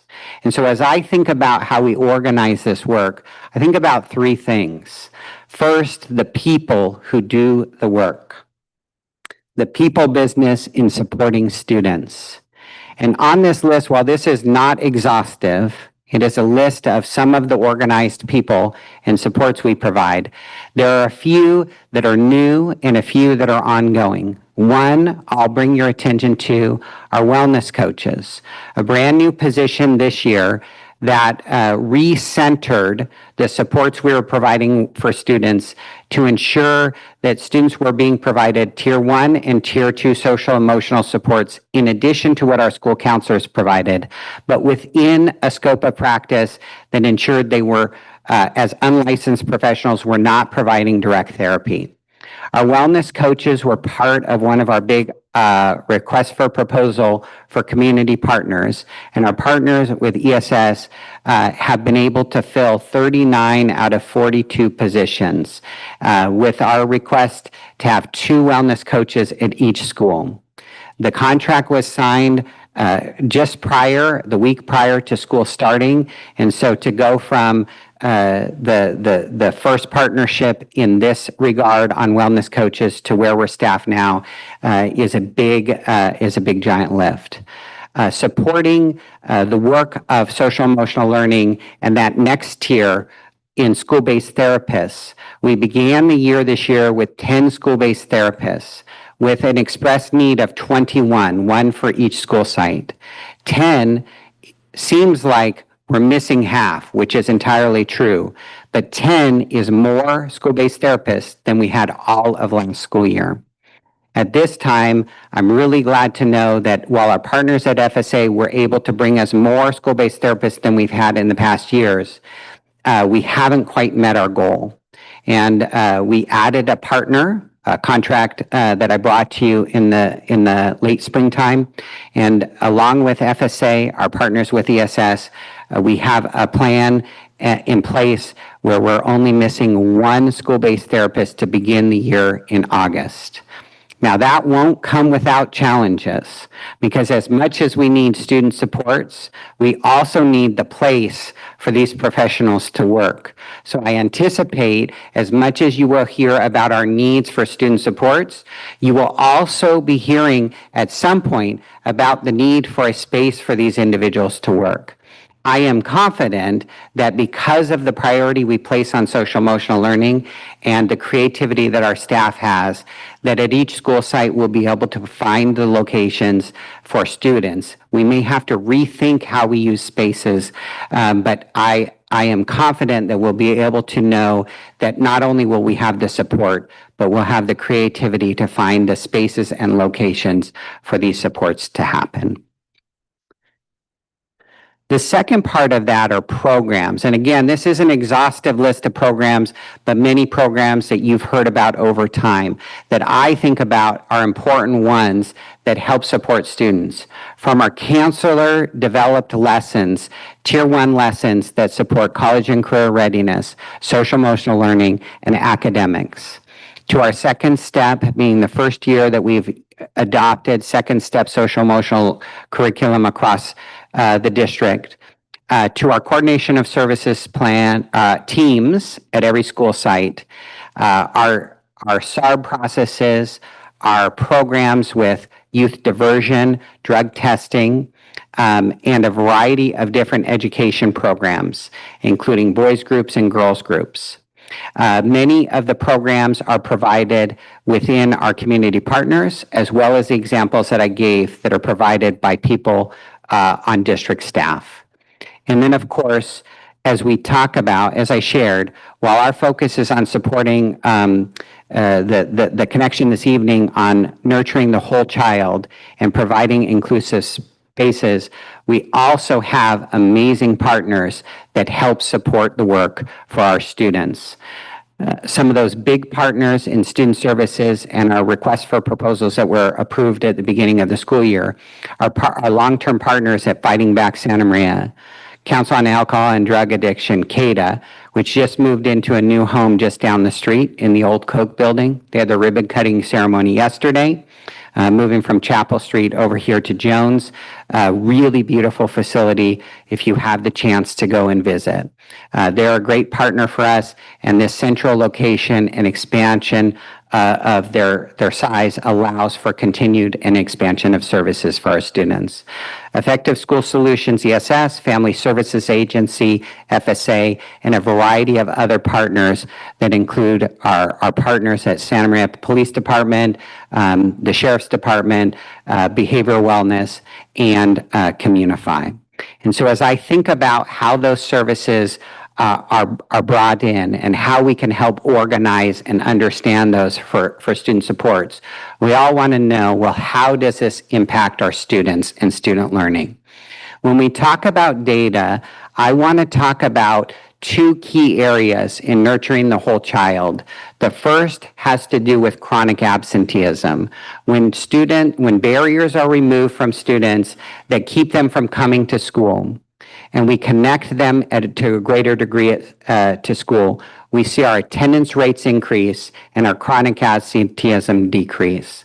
What I've shared with you is our dashboard data. The most recent dashboard data, 2024, released around December, for all students, our socioeconomic disadvantaged students, and our foster youth. These three categories for chronic absenteeism showed from the last school year's data, we showed a sharp decline in chronic absenteeism. Our overall absenteeism rate exceeded both the state and the county metrics, and that decline was significant for all of these groups, even when we have continued work to do. The second is about suspensions. If we're supporting students' social emotional learning, connecting with the whole child, we'll see a reduction in extreme behaviors that require students to be excluded from school through suspension. And I know we often hear about the most extreme cases. What we have from last year is we have 4.3% of our students across the district were suspended at least once. This was a slight increase of 0.3%. And you see that increase or maintained in all of those groups. What I want to share with you is year-to-year data, specifically to right now in a period of time. When we think about chronic absenteeism, and I show you the dashboard data from December for last school year, here's the most current updates. When I look at our current internal data, we see a continued decline in chronic absenteeism, around 1% continued decline. But you see how we've gone over the last 3 years combined with this year. We see this significant decline in chronic absenteeism, with students feeling a greater sense of connection and attendance at school. I shared that we hear about the extreme behaviors that result in school suspension or exclusion from school using suspensions. Our overall suspension rate at 4.3% is actually declined year over year to this point. While it's not as low as we would like, because our plan continues to be to support students in a place of learning positive behaviors and supporting students in not exhibiting behaviors that require exclusion from school. We do see that over the last 3 years, we increased suspension rates, and this year we see a decline. A couple of those places where we see significant change year over year, specifically El Camino Junior High has seen a decrease in suspension rate by over 3%. While their suspension rate still has areas to improve, that significant decrease shows their commitment to supporting students in learning positive behaviors and maintaining behaviors that are acceptable to remain on campus and in classrooms learning. Looking at our overall programs, now looking ahead, some of the areas where we continue to work in our department, we have some big buckets to work on next school year and in the future. Consistent with our action plans, the expansion of restorative practices across the district is one of those big buckets, led by our Tosa Noha, and her work within student services is hugely important to our progress on our action plans, as well as seeing progress towards school connectedness and a positive school culture. One of those specific areas of restorative practices that we'll engage with our counselors over the next year is the specific skills around conflict resolution, expanding the work that we have specialists at the junior high to engaging more staff, including our school counselors, in explicit training on resolving conflicts in a positive and restorative fashion. Within student supports, one of those pieces is the goal to become fully staffed in our areas of student support through our request for proposals. The example of school-based therapists, at this current time, we have one opening for August. That means we have 10 staffed this year.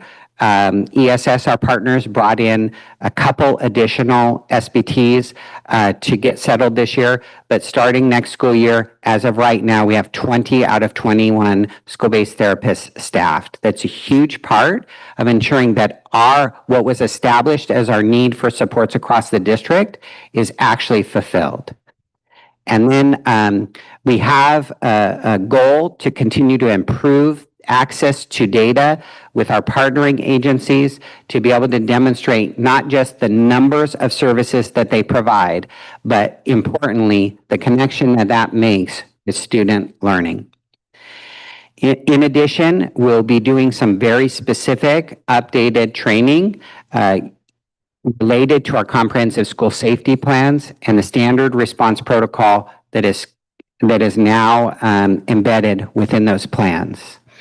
In addition, our department is working with Santa Barbara County Office of Education through differentiated assistance to support our improved outcomes for foster youth.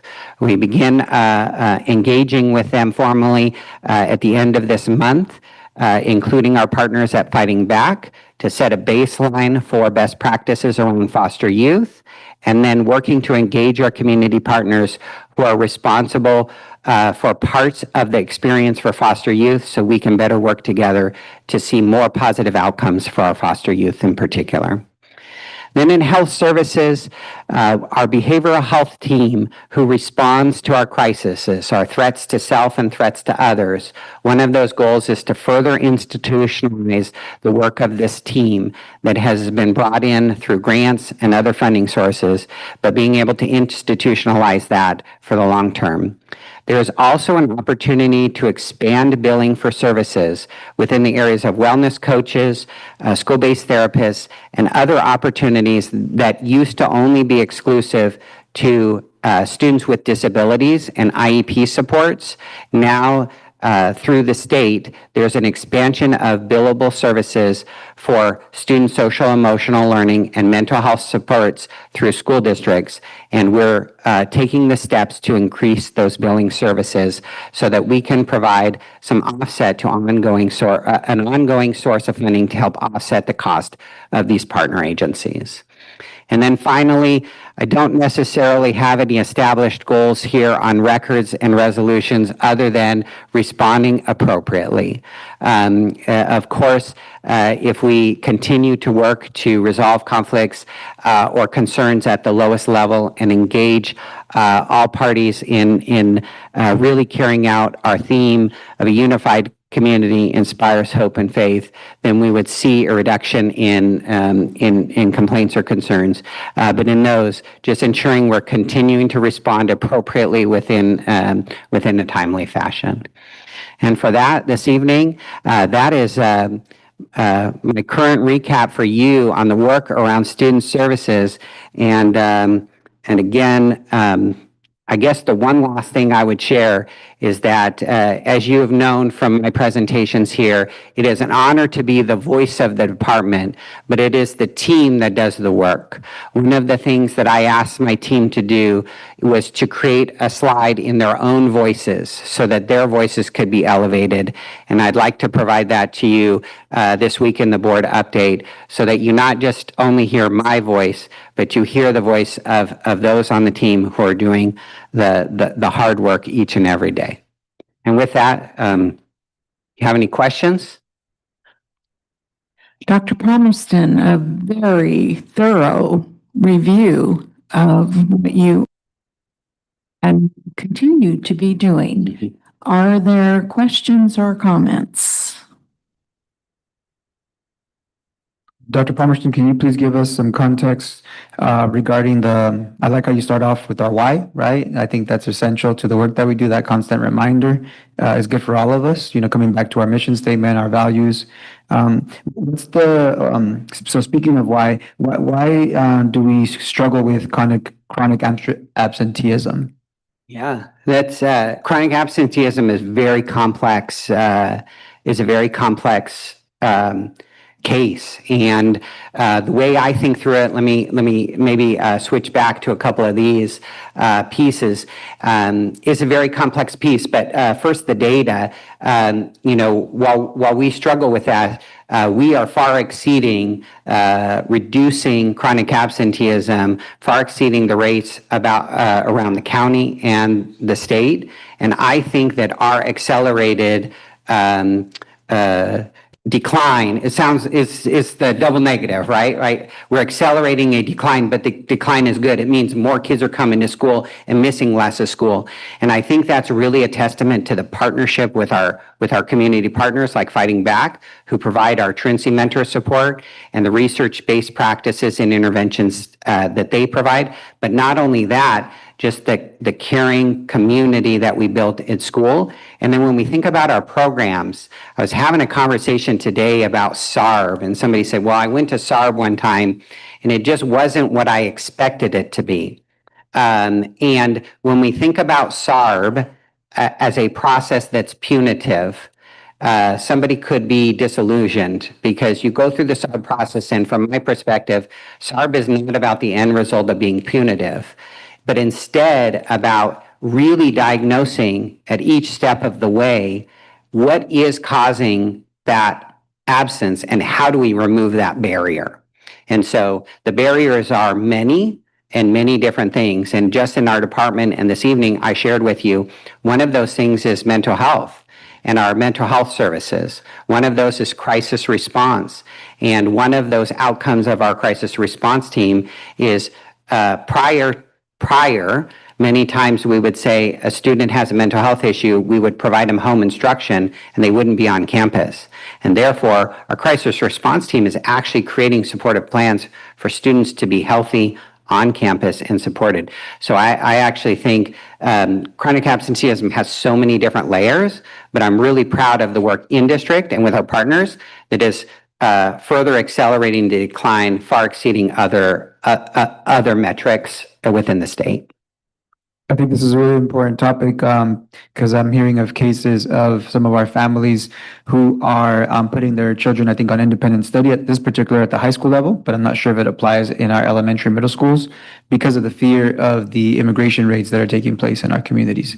Do you know if that's a potential factor in our chronic absenteeism? I would speak to a couple things. Independent study, we have independent study policies that go up to 14 days.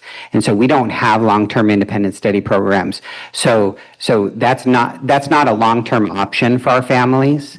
And from my experience and understanding is that our response to communicating to our families since all the way back when I came to share with you guys in January has really instilled a lot of confidence in our families. And when families express fear and talk to us, we've been able to really share that message and connect families back to school. And so, independent study can't be used within our district as a long-term option, and therefore isn't used in the same way that you're describing. But also with our immigration messages all the way back from that presentation, we saw very clearly that our attendance rates were being very, very consistent throughout our messaging. Thank you. Yeah. I would simply comment regarding absenteeism and attendance that really prior to COVID and honestly during my tenure as an employee, teacher, whatever, attendance was always 94, 95%. We've always had very strong attendance in our district. COVID did put a big snafu into that. And then, of course, the situation currently has undoubtedly had some effect, but it is very encouraging to hear that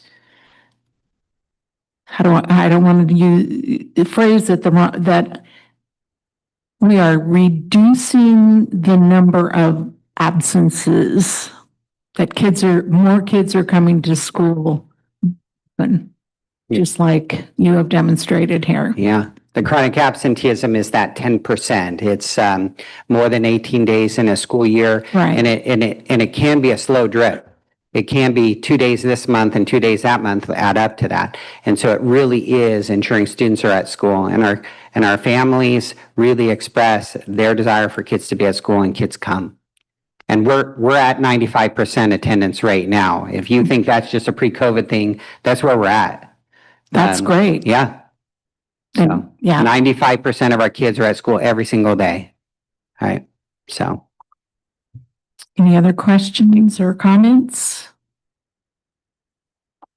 And I would very gratefully acknowledge receipt of the student services update. Thank you very much. Thank you very much. New business. Is there any new business to bring forward? An item for new business that I would like to recommend is I really appreciate our resolutions regarding Asian American Heritage Month. For me personally, it brings me back to some of the Filipino Americans that I had the pleasure of being raised with here in the Santa Maria community. And so I'm curious to know how we're doing in terms of implementing our curriculum. And so how are we doing with implementing Asian American heritage curriculum, Latino, African American, Native American. So at some point over the next couple of months, I would like an item to be brought to our board meetings to share with us how are we doing in terms of implementing the diversity of our curriculum. And the curriculum, not just in English and history, but how it's incorporated in science and maybe other courses, even physical education, maybe through dance and things like that. So that's something that I would like to recommend that we brought forth to one of our board meetings. Anyone else? Okay, board reports. We'll start with you, Mr. Valencia. So I'm really excited because May, June is promotion season, and that's why I'm wearing my graduation sash. And it's something that's really special because I was first exposed to this when I went to UC Berkeley as an undergraduate. We actually have the privilege of participating in multiple graduation ceremonies, and one of those graduation ceremonies is Chicano Latino graduation, where anybody who identifies with the culture can come. And what's special about the graduation is you're able to walk on stage with two people of your choosing. It could be a family member, it could be a teacher, it could be a coach. I had the privilege of walking with my mother, who went to a 6th grade level of education in Mexico, in Jalisco, because she had to start working at a young age as the eldest woman in her family. And I was also able to walk on stage with my goddaughter, Aliyah Valencia, who I ended up carrying on stage with me so that she could become a future college graduate, when she graduated high school. And she was able to do that. She applied to universities out of Santa Maria High School, was able to be accepted. And so the graduation sash, that I'm wearing, there are many versions of it that represent various cultures. And it's something really special because it honors our academic achievement. It honors the sacrifices of our families. It honors our heritage. And it also promotes this idea of continuing your education beyond 8th grade, beyond high school, beyond even bachelor's degrees. I had the pleasure of wearing this similar sash when I went to get my master's degree. So it was a motivational tool to continue my education, to make my family proud, to make my community proud. So it's much deeper, it's much more significant than just some pretty colors. And so that's why I definitely want to encourage all of our students and families and schools to embrace this wonderful tradition, so that as a part of promoting our college going culture, our young people can be proud, right, of where they come from and see this as motivation to continue their education. So that's a little bit of the history behind the sash. In addition, our Bonita students that are now at Santa Maria High School, Pioneer High School, et cetera, like those students actually fought for many years to be able to wear these sashes in their graduation ceremonies in high school. Because at the time, many years ago, there were limits on the sashes. Students were only allowed to wear their cap and gown. But now when you go to a graduation, you'll see leis, you'll see wonderful kente cloths, you'll see sashes of various cultures represented. And that's a really beautiful thing that I see that's happening in our community. But our students that used to attend our schools fought for that to be able to happen. So I just wanted to make it clear that this is something that all of our students are allowed to do, and so that there's no confusion around that issue for our staff. I want to come back to in one of our weekly reports, they were giving us some information around our strategic plan, and there was a quote in there. I believe that was included in there from Dr. McDuffie responding to what is a strategic plan, and this caught my attention that I want to share with you. It says strategics is the method by which a community continuously creates a plan to serve an extraordinary purpose. According to Dr. William Cook, strategics expert, quote, strategic decisions are those commitments that challenge the existing orders, create disequilibrium, and encourage risk towards new realities. And I really appreciated, this explanation of what our strategic plan is about. It's very much about, challenging our institution to make it better. Changes and challenges are difficult at first. I struggle with that, right? I have my routines and my ways of doing these things in the classroom and so forth. And so I really like that mindset because it reminds me of, in the tech industry, they talk sometimes about disrupting, right? Disrupting industries to make them better. And so I really appreciated that explanation to help guide the spirit of what our strategic plan is potentially about. And that connects to this idea for me of our Orenda baseline study. I just want to I want to commend our teachers, our staff, our district staff, everybody, our board members, everybody that's been a part of the Orenda study, because it is not easy to take a look at what our gaps are, in the classroom or even in the work that we do. It is not easy sometimes to readily admit like where things could be much better. But what I appreciate about our staff and our interviews, our students, they're telling us very honestly, hey, here's what we think we can do better. And I think owning that in a safe environment that's not a shame or blame is really, really key. I know sometimes in education, sometimes something like Orenda can feel like the new flavor of the month, and it's hey, this is going to go away, this is the new initiative, and it'll go away. I want to encourage our staff to see this as an opportunity to grow and to improve, to have that growth mindset that we ask our students to have. So I get it. As an educator, I've been through some of these initiatives myself, and sometimes it can feel taxing and overwhelming, but I just want us all to give it a shot. And whether it's Orenda or whether it's something different, regardless, I want us to have a growth mindset. And so I just want to take a moment to say thank you to our staff for being vulnerable and willing to say, hey, this is what I'm struggling with. This is what I can use help with so that we can help build that improvement that we want to see. I really appreciated also seeing some of the research that Orenda presented us with.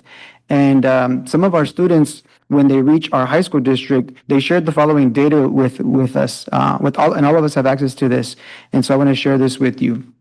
They shared that many of our families, their expectations for their children is for them to get a college education, particularly a university education. But sometimes our staff, our teaching staff and other staff don't always have that same level of expectation. And so I want to make sure that we understand that our families do want, right, their kids to attain higher education, but don't always have the tools or the know-how to help our families, our students get there. And I'm an example of that. I was an avid student in high school because I'm a first-generation college student. My parents didn't know how to help me navigate the U.S. education system.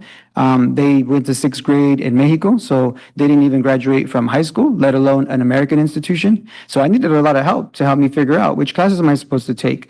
How do I know if this class is going to count for college credit? So helping our students navigate these structures are very challenging. And so I can definitely relate to this idea of my mom wanting me to go to college, but not necessarily knowing how to help me do that. And so they shared these statistics with us that I think are really interesting. So one of the statistics they shared with us is that the odds of graduating from a four-year university are more than 25 times greater if you start at a four-year university. That was fascinating to me.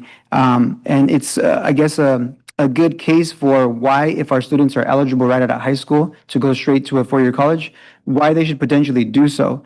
Because if they don't, the chances of them staying at a community college for many years is really, really high. And so I have a great faith and I have a lot of appreciation for what our community colleges do because they're an entry point for so many of our students. But sometimes life happens, we start working, sometimes, I have relationships. Some students start working a lot to support their families. And so I think that it's really, really important that we keep these things in mind because the young people we're serving now, when they get to the high school, we want to make sure that they have a fighting chance of being able to transfer to a university. They shared the statistics with us through these Orenda studies that show that 34% of Santa Maria Joint High School student completers met UC or CSU requirements in 2020, 2021.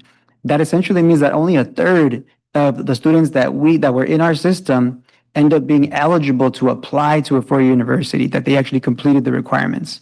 And out of that one third, only 13% actually went to a four-year university right out of high school.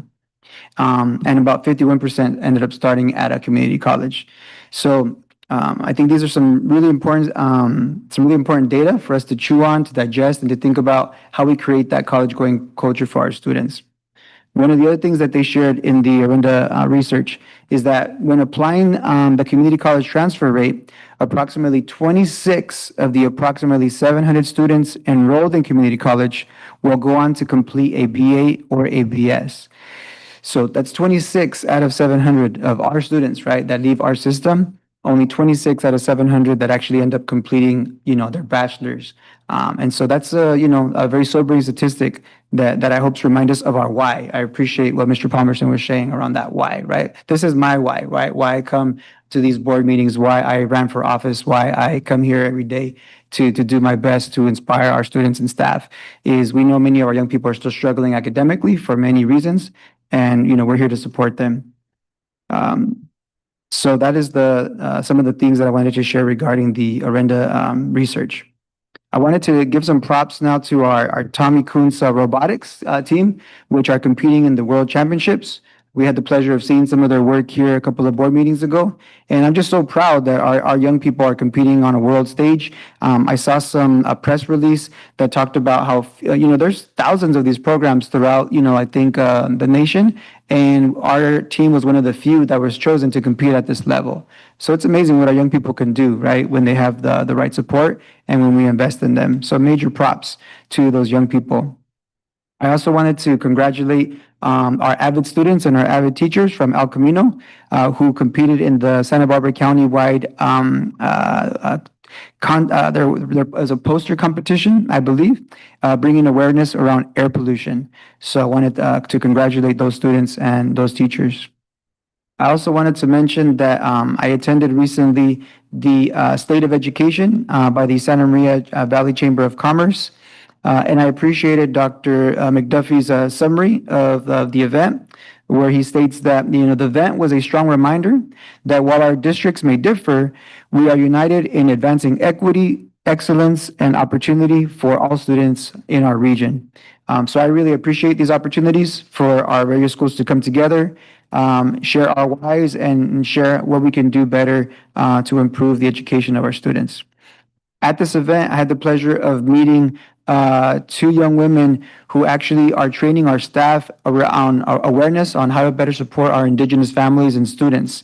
So not only do they offer interpretation services, but they're offering cultural sensitivity workshops for all of our staff. I believe all of our staff, but I'm not sure. Maybe you can correct me on that, Dr. McDuffie, of who's eligible for some of these cultural awareness trainings. Do you happen to know? Yeah, everyone is Excellent. So yeah, I want to encourage all of our staff to do so. Learning how to support our Indigenous families is essential, right, for our success. And so I'm looking forward myself to participating, in these trainings at some point. And then I wanted to bring awareness also to the fact that even though April was Financial Literacy Month, there is now new California legislation that's going to make financial literacy a requirement for our high school students. And so one of the conversations that I've been having with Dr. McDuffie is, what are we doing to prepare our young people to be ready for that requirement when it comes in the next couple of years? Financial literacy is something that's so crucial. Not just personally, right? Most of us one day will apply for a car loan. How do we know we're, going to be getting a good rate, when we apply for that mortgage? How do we understand how compounding interest works, how investing works, what are 401ks, and how do you start your own business? I think in a community like ours, what I also appreciated that Orinda did is they documented how many of the people in our community are not high school graduates. Okay? So we don't have, like, for example, I think I saw that less than 10% of the people in the Santa Maria community have either a bachelor's or a master's degree. Less than 10%. That's really significant, because if you look at other communities that are near us, say San Luis Obispo, those statistics are much higher. And so how do we help our young people have access to a quality education where they learn how to start their own businesses and build wealth? And so this is an opportunity that I see for our district is what are we doing to help prepare our people, our young people, for this financial literacy requirement that's coming up. And then in closing, I want to thank our schools for some of the work they're doing around teaching gardening and biking skills. I think it's so essential that our young people learn how to grow their own food, right? How to grow nutritious food, how to nurture, right? Bring something to life. Our area is obviously really big in agriculture, but I think it's really essential that our young people learn these life affirming skills. So I just want to thank our staff for teaching our young people these great skills like biking and gardening, because they're extremely healthy, they're good for the planet, and I wish I had more access to that when I was in elementary school. So thank you very much to all of our staff. Hang in there. We got just a couple weeks left before the end of the school year, and I just feel really grateful for all the hard work that you all are putting in to support our young people. Thank you very much. Not a whole lot to share. I think we actually missed one month celebration. Mental Health Awareness Month is upon us, and okay, yeah. No. It's hard to miss. It's right along the highway quite a bit. But yeah, I just wanted to just kind of acknowledge some of the things that Dr. Palmerston was talking about as far as how we're addressing our students' mental health needs and their wellness there on the campus on a daily basis, but also trying to help them build the capacity to deal with things outside of our realm of our sphere of influence. So I appreciate that. I also, in the past, we've at the outset of a meeting, if we lost a staff member recently, we've dedicated that meeting to them. And whereas we didn't necessarily do that this time around, I realize we've lost staff recently, and in particular, a former teacher, a retired teacher who was very important in my family's life was Phil Leonard. Phil was my daughter Karen's fifth grade teacher, and we started a tradition, he and I, of having the fifth graders at Miller School go on a whale watching field trip and do a whale unit. And Phil was a kind of it was a pretty sizable personality. He was a radio personality before he took on teaching as a second profession, and that sizable personality really went over well with fifth graders and their parents. But he became a real endearing part of the Miller community. A little bit of a gruff exterior, but a big teddy bear inside, and loved all our kids. And so I just wanted to express my gratitude to Phil for all the love and care he gave our kids at Miller, and also express my condolences and sincere wishes for peace and love and warmth for his family.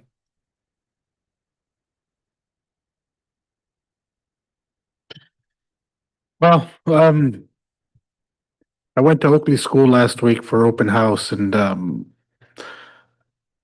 when I had first gotten the news of the teacher that we had lost her, it really affected me. For some reason, it hit me really hard. So I went to the open house, and they had a great turnout. I went to a few classes. I didn't know Mrs. Scruggs personally, and it's my fault for not getting out to many schools this year, but that's one of my passions, is trying to be on the school sites. But the kids that were there and the parents and the staff, and Mr. Bland was there. She touched so many people from before being a teacher and becoming a teacher and only being there for 2 years. It was just really heartfelt, and it's just a sad thing we lost a great teacher that touched so many kids' hearts and parents in 2 years. And I just want to, send my love and condolences to all the school staff and everybody that knew her in the district before she became a teacher, and to all the people at Oakley School that this is just a sad thing, and I don't know what else to say because there's a lot of kids there that really, really, really appreciated and loved her.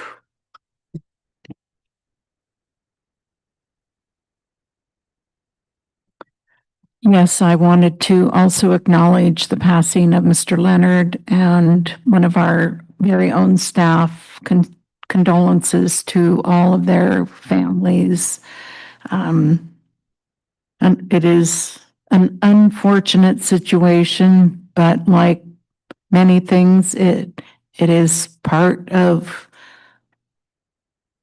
what life is. So, condolences to them and appreciation for the support that the school communities showed to each other at Oakley and Miller. The past several weeks have been busy in other areas for me, but during times when I've been kind of waiting or time to sit, I have been paying quite a bit of attention and trying to really learn a lot more about artificial intelligence. And CSBA has really been my primary source because they offer, the not online workshops, but presentations that you can tune into. And it reminds me a lot of when computers were first being introduced to classrooms. So I don't know that I'll be here to see what the ultimate outcome will be of artificial intelligence, but it is definitely here to stay. I did go to Fessler School a couple of weeks ago or one day for the presentation from SMPD regarding drug use and signs of gang awareness and that kind of thing. And it was very well done. And on the one hand, I was happy to actually already know the majority of the information, but there were a few new components that have been added. I would have liked to have seen, more parents there. But as with so many things, it's the parents that already are involved and want to be more aware that show up, and you kind of miss connecting with the ones that would really benefit more. Last week, there was an LCAP meeting that reviewed two of the sections, and there was good representation and a lot of feedback provided. I sat in with actually Mr. Palmerston's group on, I don't remember exactly what it was called, but mental health and services provided for students, and was actually a little bit surprised.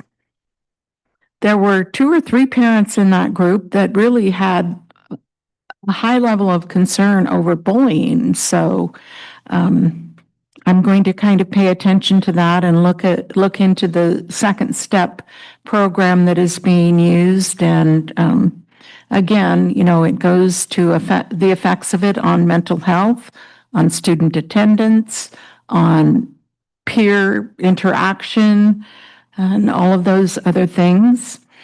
And I was at Oakley last night for the event,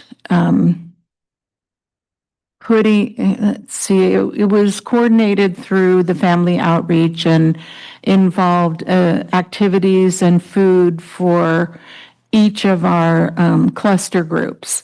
And kids were having a lot of fun with the games, and the hot dogs were a pretty big hit. And when they won the games, coming to collect their prizes, was pretty popular as well. So it was nice to see parents out with their kids and enjoying themselves, even though it was extremely cold because of the wind. They were still there. And of course, the children don't care how cold it is. It's us adults that do. So, Dr. McDuffie. Thank you, President Cordero and board members. And I'm just really excited about this board meeting. I'm the last one to speak. And I know people look up at me and they smile because they know I'm the last one to speak. So it's. Speak after you. I get to. I know. This is a time and a season for us to recognize dedicated staff, and we have been busy through this season. Santa Barbara County Special Education Local Plan Area, that's called the SELPA, named two of our special education administrators as SELPA stars, school site administrator, Principal Cindy Duncan, and special education program specialist Michelle Aguilar, hardiest, and congratulations to you both. I was there to celebrate with them April 8th. I'm sorry, May 8th, just last Thursday, and we had a great time. Also, want to extend my congratulations to our own board member, Mr. Ricardo Valencia, who was honored as Leader of the Year in North County by Future Leaders of America at their 10th Annual Latino Legacy Awards. Congratulations, Ricardo. He was honored for his exceptional leadership and commitment to the Latinx community, and that's truly commendable. And that was also May 8th. Couldn't make that, but in the coming weeks, it'll be filled with more celebrations. Next week, we'll have the County Crystal Apple Awards, I believe, and we will be traveling. Some of us will be traveling to, I believe, Thousand Oaks to the credentialing ceremony for our teacher residency program. So it really has been a wonderful time of year. I enjoy just celebrating staff and what they bring to this school district. I've been out passing out anniversary pins, 5, 10, 15, 20, 25, 30. I think I've passed out a 35-year anniversary pin. But again, it gives me pleasure to be able to do that and to see the look on the faces of people when I give them their pen and we recognize the service that they provide to our students, not just for the year, but for the 10 years that they've been there or for the 15 years that they've been there. And it's really a special time for me and particularly for the staff member, whether it's a custodian or a office manager or a teacher. It's a really special thing and I love doing it. So I have many more schools to go, but we will get there before the end of the year. I also want to acknowledge the Santa Maria Elementary Education Association, that is SMBSD, and their upcoming annual dinner. I will not be able to make it this year, but I really just want to say to all our SMBSD members how valued and appreciated they are. Last week, I attended the Community Policing Advisory Committee with our new Chief of Police, Christopher Williams. And he graciously shared his commitment to listening to community concerns, his openness and experience that he has coming from Oxnard, where he implemented initiatives to increase community engagement and build trust.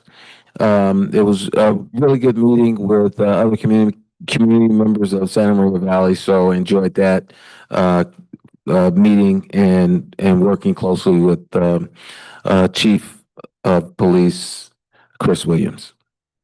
We're incredibly proud of our Tommy Kuntz robotics team, Anthony Rodriguez, Val, Nate Trevino, and Bernadette Wilson who competed in the 2025 VEX Robotics World Championship in Dallas, Texas. Competition concluded today. And if I look out to Samantha, do we have any? We're eagerly waiting. Where we finished, like number one. Yes, number one. So I really appreciate that. Their hard work and dedication are truly inspiring. And finally, as it's been said earlier, as we conclude this meeting, I just would like for us to have a moment of silence in memory of Darlene Scruggs, our wonderful teacher at Oakley, who tragically passed away last month in a vehicle collision. Our thoughts and prayers are all with Darlene's family, friends, students, and colleagues, and all who held her dear. So just a moment of silence, please.